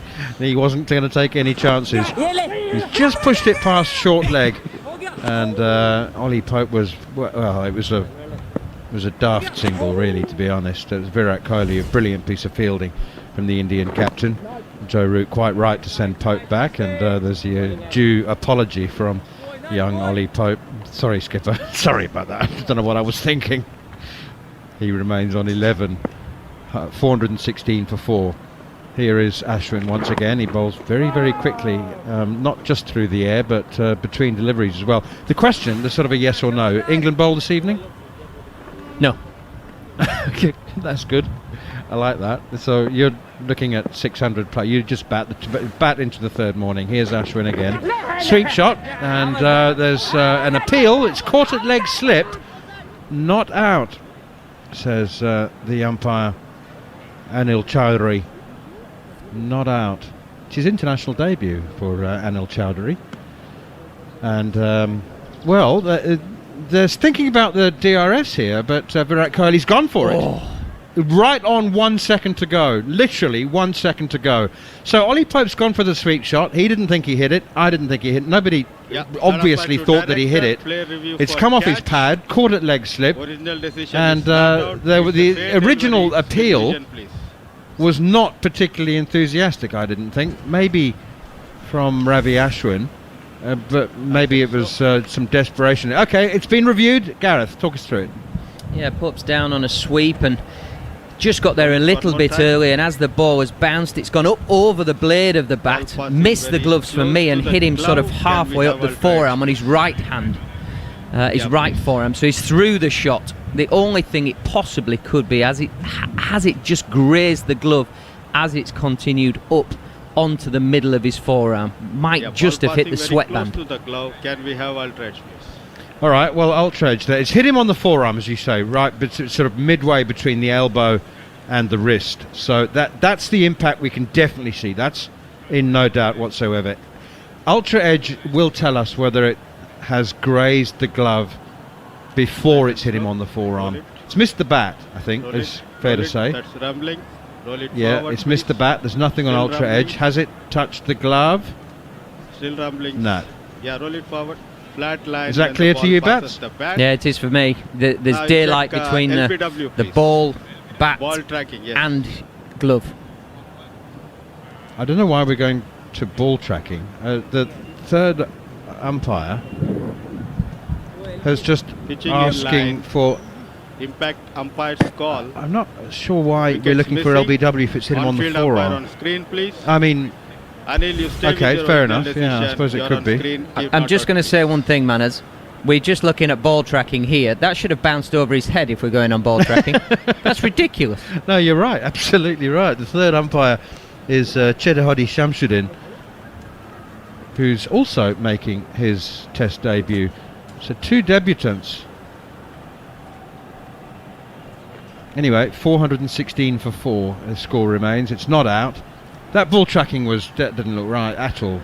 Yeah, there's been a couple today where I've been suspect, but that's with human naked eye and so on and so forth. Just going back to your yes or no question, the reason why I wouldn't have a ball tonight, I would just make them come out tomorrow morning. Third day. Who wants to walk out the third day of a game having not strapped a pad on? I just think it's demoralising. I think it sets the tone for the rest of the series. It's a long series, 4 games, and we have the Test Championship in the background. I just think psychologically this is a massive thing. Goffey and Darren Goff and Steve Harmison will take over in a minute. But before you go, Bats, I've got a little piece of history for you. I don't need you to comment. I just want to wow you out of the commentary box here. Do you remember we were talking about Joe Root becoming just the second Englishman to make 3 successive 150 plus scores offshore, overseas? We were talking about Wally Hammond, who made scores of 251 at the SCG, 200, and he was run out for 32 at the MCG, and then 119 not out and 177 at Adelaide. That's a full toss from Washington Sundar, and it's reverse swept down towards the boundary for 4 more by Joe Root. It's as easy as you can possibly pick up 4 runs in the 180s. And you said, so that's that sequence there, 251, 200, run out for 32, 119 not out and 177, and you said, who ran him out? Well, we're talking about 1928 here. And who ran him out? I can tell you the story. His Washington Sundar is in again. It's driven by Joe Root up towards Ravi Ashwin at wide mid-off, and they go through for another single. Clary Grimmett was the bowler, one of the greatest leg spinners of all time. And Wally Hammond has pushed forward, misread the length slightly, and the ball has squeezed out to Bert Oldfield, who was fielding at Scilly Point, right next to the batsman, just a couple of yards away. In comes Sundar once again, driven by Pope down towards long on, or halfway back towards long on, and they go through for another single. And Bert Oldfield has picked the ball up at Scilly Point and flicked it onto the stumps. Hammond a couple of inches out of his ground, so he was run out at Scilly Point, which is interesting. Jared's going to correct me. Bert Oldfield's a wicketkeeper. Oh, he was fielding at Scilly Point on this occasion. That is incredible. Wally Hammond was batting that well, he decided, I don't need a wicketkeeper. Just going to put myself in at Scilly Point. No, you're quite right. You're quite right. Pushed away defensively off the back foot. I'll tell you what, though, I didn't have very long to. I was helped out with the information by a great friend of of mine, Andrew Sampson. There's an account of it in the Sydney Sunday Times, 6th of January 1929. I'll read it to you in a moment after this ball. It's the last ball of the 140th over. Sundart in again, and Root on the back foot nudges it away out towards square leg, and it's misfielded. They think about a second, but there's no chance of picking up another one, and why would they want one anyway? Root moves to 190, and this is the account of it, 1929. Hammond lost his wicket in a peculiar manner. He again stepped out to drive Grimmett, but the ball was cleverly flighted and pitched further up than the batsman expected. He chopped down, but the ball rolled on about 18 inches outside the off stump, and Oldfield pounced on it and smartly whipped off the bails, running Hammond out. I wasn't thinking, obviously Bert Oldfield was the wicketkeeper. Clearly. Thank you for that, Jared. But so that broke the sequence of centuries for Wally Hammond. 3 successive scores of 150 in Australia. Forward comes Ollie Pope to the next one from Ravi Ashwin, or Ashwin, from the Anna Pavilion end. England 424 for 4. Here is Ashwin, round the wicket to Ollie Pope, just pushes it into the offside, knows exactly where the gap is between point and cover, and takes another easy single. Is it Sangakkara that's got 4? Yeah, the only man in history to have scored 4 successive scores of 150 plus.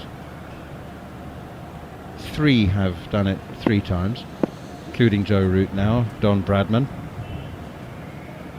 Sir Donald Bradman. Ashwin once again bowls the dummy delivery once more round the wicket, doesn't let go of it, does right through his delivery stride, through the action, but doesn't let go of the ball. Good job Ollie Pope stayed in his crease there. I don't know if that's what it's about. Maybe it is. Round the wicket again, pushed away defensively by Root. You don't want to get run out on here, do you? A Mankad on here, you want to make sure you cash in. You're batting first, 425 for 4. Bats reckons they're going to come out and bat again tomorrow. Oh. Ashwin again, reverse sweep now, beautifully played by Joe Root. They're going through for a quick single, they have to hurry. They did hurry, but unfortunately Rishabh Pant, the keeper, didn't gather the throw in cleanly anyway, which was on the half volley.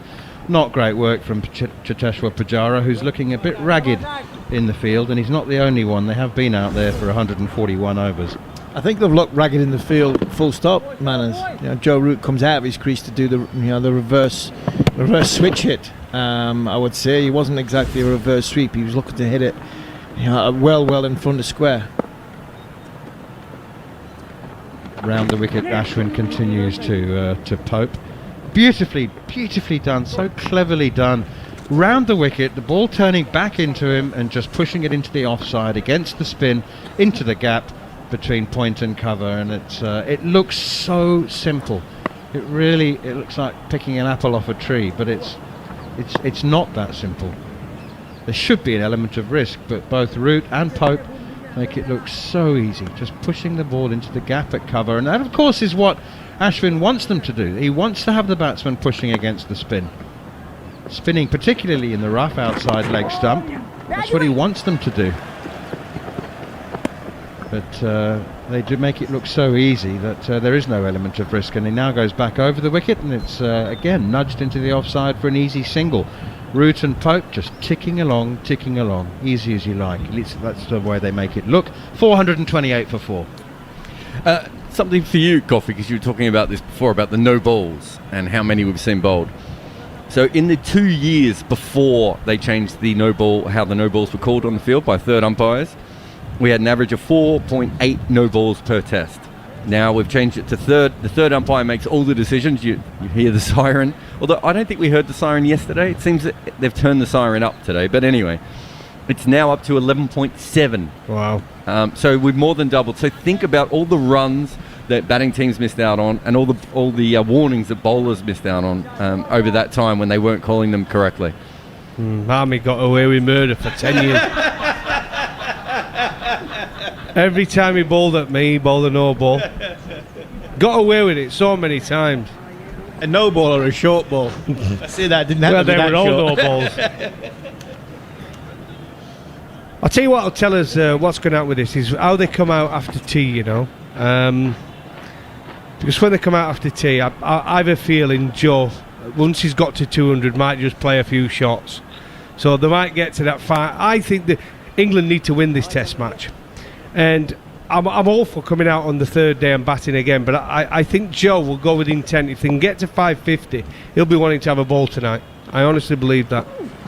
Shahbaz Nadeem is back into the attack now from the Pataburaman gate end, and it's pushed away again behind square on the offside for an easy single. Do they have to win the series by 2 clear Test matches, or they have to win 2 Test matches? So you know, it's only a 4-match Test series. So for England to go into, they have to win it by 3. So I think England will be looking to get that between 500 and 550. 3-1. No, 3-1's good enough. They have to win 3. It's either 2-0 or 3-0 or 3-1, isn't it? Yeah, 3-1. Chopped away behind square on the offside. Super shot, well played by Ollie Pope. So that gives you the answer for me. I think, yes, on normal circumstances in Indian soil, you might go into the third day, but if you can up the scoring rate and Root can stay there, once he's got to that magic 200 and Popey and Butler can play their natural games, they can get up to that 550 mark, which I think they'll be looking for. The other question, 430 for 4. That's nudged away onto the onside by Joe Root. Again, beautifully done, easily done. The other question, though, Goffey, is you have to ask yourself, if you put all your eggs into the follow-on basket and you commit yourself to bowling for 2 innings... They're going to get 700. But then, the second test is 3 days after this. So do you Spot then... on.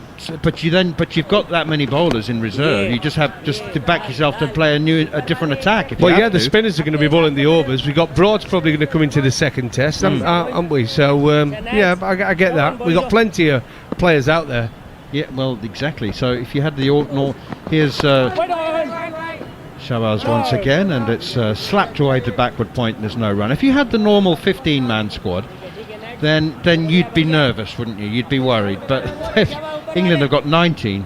They've got a whole spare attack, you know. And if you say, sorry, Jimmy, but you're not playing the next test anyway. Oh, that's gone straight through and it's hit him on the back leg. Appeal for leg before wicket. India have used up all their reviews. Absolutely distressed is Shahbaz Nadeem. He's absolutely convinced he's got his man. Trapped LBW on the back leg. But Virat Kohli's got only himself to blame, really. He's had a couple of wildly speculative and optimistic reviews. And Ollie Pope lives to bat on another day, but... I thought he's hit it, man. If he hasn't hit this, he's out. I mean, the bats were straight on it. Yeah, I think he's got a little scratch on it, and he has, He's got a thick inside edge. Thick inside edge, but I think when you look at the appeal and the exuberance of appeal, it was begging a little bit, but goes back to what I was saying before, how raggy India have looked in this Test match. The fielding's been relatively poor. There's 2 or 3 times in the last over England have getting a single from a man inside the ring, and they've lost all 3 reviews poorly. 2 of them really, really poor. So, for me, that tells you where India's at, and it's I think it's symptomatic to where India's been to. But I think England, one thing we have been talking about is not looking too far ahead, haven't we, Macca? New over starts, 20 minutes to go until tea, and Joe Root is just going to go straight down to this one to Ashwin and play the reverse little dab down to short third man and take a single. He goes to 195, 5 away from a double 100. He is already the highest scoring English captain in a Test match in India, beating Alistair Cook's record. He is ticking them off today. I think what we're talking about, Darren, is not looking. I don't think England can look too far ahead. 550, 600s. Ashwin goes in. Pope sweeps hard into the leg side. Hasn't got it completely cleanly. Jasprit Bumrah will do the tidying up on the boundary for a single. Well, they're bowling once, bowling twice, making teams follow on, trying to win to get in the Test Championship. I just think England have literally got the old cliche, take each sort of 20-minute, half an hour period as it comes. Ashwin in once again. Root's coming down the pitch. He's going over mid-on. Has he cleared it? Yes, he has. Double. Joe Root, double 100. An absolute beauty. Over wide, long on. He takes his helmet off, kisses the England badge on it. He's got a huge grin on his face. 341 balls, 439 for 4, and Joe Root has almost half of those. Take a bow, captain, in your 100th test. When he hits this, makes contact and it goes over the rope, Joe Root doesn't know he's got 200 here. He doesn't know he's got a double 100. You watch this again, he's hit it, then he turns around and looks at the scoreboard and his face completely changes. Well, for me, that was just a terrific shot, and it sums up the way he's played. I think he did know he was there. He wanted to get there with a 6. It sums up his test match, really. This occasion, he's now playing push and run and pushes it up to mid-on and takes the single. He goes to 202, 440 for 4. He didn't know. He had no idea. I've just watched a replay. He comes down to celebrate the 6 and talk to Ollie Pope, and then suddenly, I think Ollie might say to him, I think you've got your 200. He takes his helmet off. Yeah, he looks very surprised. Convinced he didn't know. Ashwin goes in, Bolster Pope works into the onside. Coley fields at mid-wicket, no run. So it's Root's fifth score of 200 or more, and his third as captain. It's third in the last 5 test matches. It's an incredible run of form, isn't it? Well, people talked about his conversion rates from getting from 50 to 100. Well, he's all right between 100 and 200. Yeah, he's making up for the ones that got away, hasn't he? But going back to what we're talking about, Darren, I don't think England can look too far ahead. There's conundrums in this, there's things in this that you've got to be careful of. You've got Stokes and Archer who have had a long period off from bowling. You're going to ask them potentially to go and make India follow on. That means they might have to bowl roughly 35 overs each, maybe more. That's a big ask. The spin's going to come into play. I mean, it's obvious already now, but the spin's going to play. It should play the bigger part in this game. But I'm with you. The guys in the field for long periods, players that are going to play a big part. A lot of reverse swing, Darren. Like there's going to be a lot of Stokes and reverse Archer. swing in this. Yeah, there is. They're going to be used in short spells, but I don't think they're going to be bowling 35 overs in innings, unless India get 400 in the first dig. 35 overs in the 2.5 days that's going to be left to play in this test match. Nadeem is going to bowl a left arm around the wicket to Joe Root. Joe Root stays deep in his crease, tries to guide it past short third man. Can't beat the man, but has got enough on it to be able to get up to the non-striker's end, taking a single. 441 for 4 here on Talk Sport 2. And we mentioned the bowlers. I'll give you the bowling figures in a minute because they've been out there a while. Fetch the wheelbarrow, Macca. Yeah, there's going to be a few of them. There is going to be a few of them. Nadeem, he's in his 34th over. That one's bounced a bit. And Pope doesn't properly get on top of that one. It's a backward point and there's no run. So Nadeem is in his 34th over. He's got 1 for 134 at the moment. He is the most expensive of the bowlers. Short and wide of off stump again. Ollie Pope trying to guide it past short third man, can't. Ishant Sharma's bowled 23 overs, got 0 for 42, so he's going at less than 2 and over with 5 maidens. Jasprit Bumrah 27 overs, 2 for 66 with 4 maidens for him. On this occasion, Pope has gone down trying to paddle a ball from outside of off stump that he misses, and it narrowly misses off stump, and Rishabh Pant doesn't gather, and Ajinkya Rahane is going to have to go back from slip. And all eyes go to Nitin Menon, and there's no signal there. Hey, don't so he must have got something on it, and it's 2 runs to Ollie Pope. Don't forget, you've got Golden Arm as well, Joe Root, who can have a ball. It's his 100th test. Look at the way he's battered. I think there's a few factors come into it here. I think I've just got 550 in my head. That's just a figure I've thought about, and I think it can get to 550. But if Joe Root suddenly is 270 not out, he might think, oh, let's get him to 300. Nadeem, left arm around the wicket. Pope goes down and just paddles this around to short fine leg for a single. So Pope goes to 20. Just to finish those bowling figures, Ravichandra and Ashwin has bowled 41 overs, 3 maidens, 1 for 114. Shivaz I've already given you. Washington Sundar, 19 overs, 1 maiden, 0 for 80. So maybe the most telling thing after all that is that after all these overs that have been sent down, there's only been 16 maidens, and that's to England's advantage. They've rotated the strike. Root is going to do that exactly as he turns this one from Nadeem out to square leg, scampers off, takes a single. Root goes to 204. England 445 for 4. You are listening exclusively to India against England here on TalkSport 2. Shows you the fitness as well of the England captain, and the fitness of the rest of the team as well. He's kept going. It is going to be intriguing to see what happens after tea. You've got Jos Buttler, who can fast forward the game very, very quickly. And I'm with you, Darren. I think a score of around 550. Joe will want time. Because he'll need time to bowl India out twice. He's got two spin bowlers who are still there's still question marks over both of them, even though in the subcontinent. He's got two seam bowlers who, if it reverse swings, he's going to use quite a bit, who haven't had a proper bowl since the middle of last summer. So all these will be going through his head. He'll need a bit of time to make sure that he has got to win the test match over the next 3 days, as well as what's coming up for the rest of the week. But I don't think you could be looking too far ahead about winning test matches, winning series. I think at this minute in time, Joe will want to make sure that he gets his team in a position where they're not going to lose the game, and then really try and ram home the advantage. Well, we've reached that point of try anything if you're the captain, and Rohit Sharma will be turning his arm over.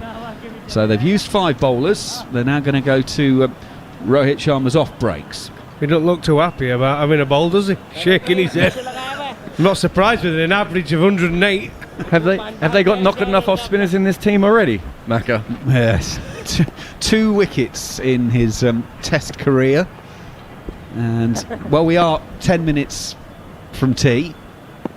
Joe Root's 204 not out. Will he get out to this part-time stuff? It's quite round arm, floated up there, and Joe Root just simply clips it down to long on and takes a single. He moves to 205. I mean, a couple of years ago, Joe Root might have bowled himself in this situation, but Joe Root's actually turned into a very decent bowler and a great little partnership breaker. So he'll be maybe more aware of what Rohit's trying to do. That is so slow and gentle, though. You can't see anyone getting out to that. Pope turns this into the onside, and there's no run. Something that we as well to keep an eye on. Rohit goes in so loopy and slow. Pope comes down the pitch to try to get some momentum into it. Hits it to mid-off. And takes a single. In 18 overs, there's going to be a second new ball. If India take the second new ball and see how that behaves, if that starts to maybe stand up or just do something indifferent, then I think that will make the England captain's decision to declare more easier. Root turning this on the onside to Virat Kohli, no run. Again, I'll come back with the problem with taking another new ball if he's going to bowl with his seamers again. You got Bumrah coming back from injury, and you got Ishant Sharma coming back from injury. So they've got 2 seamers that are both in their first test match back from injury. So do they take the 3rd new ball? Rohit decides to go around the wicket to Joe Root. Joe Root plays French cricket, turns this to short fine leg and takes a single. He goes to 206, 448 for 40. Well, the other option, of course, is to bowl Ashwin with the new ball, but he's already bowled 40 overs, so by that point he'll bowl about 1,000. But that's the argument we're making about Archer and Stokes. You don't want to over bowl them and flog them before this series is over. Virat Kohli with much thinking to do. Rohit Sharma, very short, very wide of off stump. To be fair, it does actually grip a little bit and goes back into Ollie Pope. He simply pushes out into the cover and takes a very gentle single to complete the over. England closing in on another milestone, 449 for 4, 145 overs have been bowled by the Indian side. Jared Kimber is our analyst. Just on Rohit's bowling, 2 test wickets, Mitch Marsh and Gary Ballance. Poor Gary. Yeah, Poor Gary. That's not going to cheer him up a great deal, is it? But I know we keep saying about you put yourself in a position, Army, not to lose the test match, but I think this England team thinks different. I think the positivity is there, but you don't get many opportunities to win in India. And it's the first test match of a 4-match series. There is a test match championship at stake, and that is part of the plan, but they want to get to that final. And if they're in a position where they're 500 and they're still 4 down or 5 down, they'll be thinking we can win this test match from here. Not be thinking, well, let's get another 150 just to make sure we're not going to lose it. Because the frustration, if you got to the 5th day, that last session, and you ended up 3 wickets short of winning a test match, Yeah, absolutely. Nadeem is going to come left arm around, and this one is wide of the stumps and turns further away. Yeah, just to confirm what we were talking about earlier, for England to make the World Test final against New Zealand, they have to win this series 3-0, 3-1 or 4-0. That is the score for England to make it. Pope is waiting. 22 not out, short and wide, and he's able to really throw his hands at that one. Carves it out to the sweeper on the offside boundary. England take a single. That's the 95th run in the session for England, and the pattern's following pretty similar to yesterday actually. First session was relatively slow, and then during the day, as the bowlers got tired of the scoring rate, it increased, and England are doing that again, putting their foot down, trying to make the most of it. No, I'm not for 1 minute, Darren, saying that England should get 650, 700 and bat India out the game. I don't think England can bowl them out twice like that. Nadeem goes in. It's a quicker ball, maybe an arm ball. Joe Root in the crease just pushes it back down the pitch, no run. But I think Joe will want as much time as he possibly can to have fielders in to give give himself the best chance of getting 20 wickets. And if he has to bat again, he has to bat again, but he has to give himself the best chance. Nadeem left arm around the wickets. It's Joe Root just turning it out on the onside, no run. Yeah, he's been out there for a great deal of time. There's not been that many other chances other than the 4 wickets. So if we say there's been, a couple of good chances, you would say, that's 6 chances in the thick end of 150 overs. Yeah, but when you look at it, Mackie, in the grand scheme of things, Burns give his wicket away. A full toss. Nadeem outside of off stump. Root has nothing to do with that. Bumrah's full toss against Sibley at the end of a day. Stokes has had a go and arguably give his wicket away, so there hasn't really been too much of a demon in this surface where you think, yeah, on the side of giving yourself more time. Root on this occasion is going to play. Well, he's down on one knee and paddling it into the leg side. It was aerial for quite a while, but the way the field is set, Rohit Sharma was the nearest man to it, and he was still 20 odd yards away from it in the end. So it is a comfortable single end of the over. 451 for 4. Joe Root 207 not out from 351 balls faced. Ollie Pope has 23 from 70. It is, and listen, the damage was done yesterday. I mean, Joe Root and Dom Sibley just played unbelievable. We talked many times about it was a masterclass from Joe Root playing against seam and spin.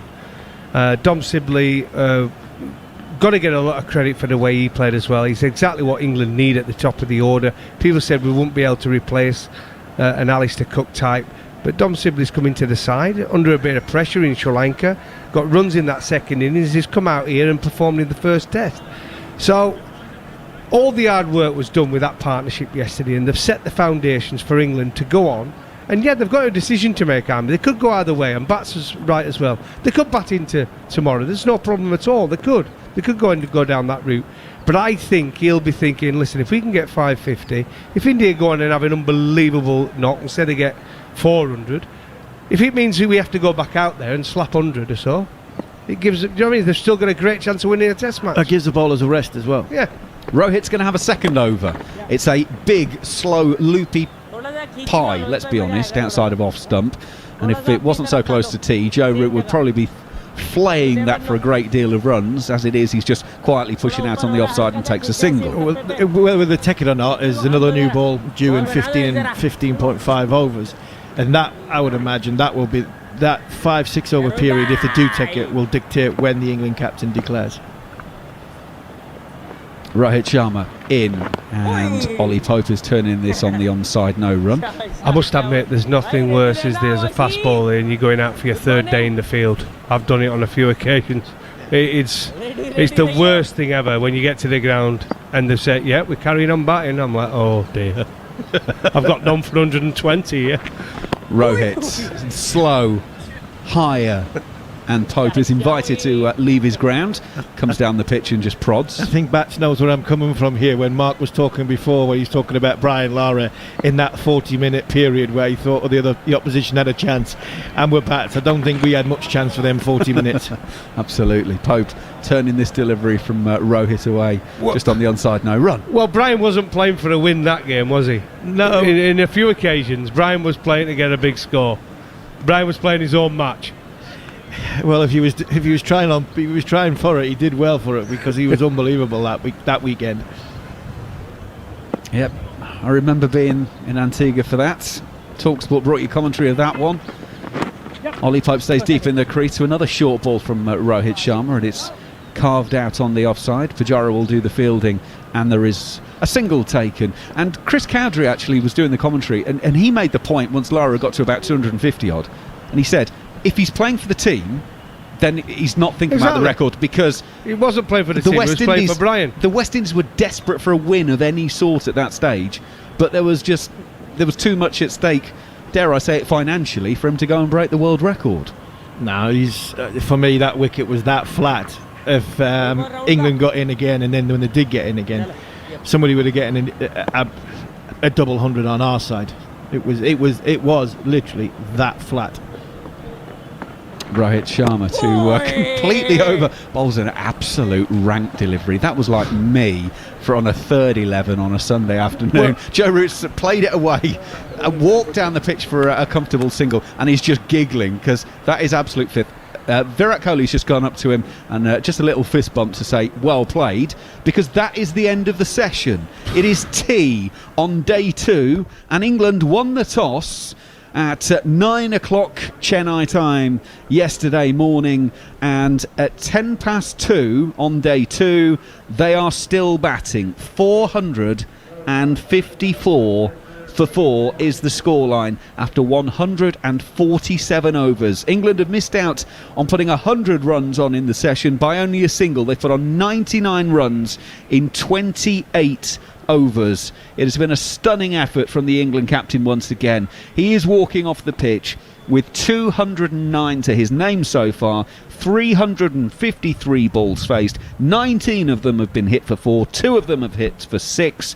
Ollie Pope, 24 not out from 74 balls faced for him. He's hit 2 boundaries. The only man dismissed today, Ben Stokes, caught by Pujara at the 3rd attempt, I might add, off the bowling of Nadeem for 82 from just 157 balls. That wicket going down in the 127th over of the innings. 147 have been sent down, and at tea, Steve Harmison and Darren Gough, England 454 for 4.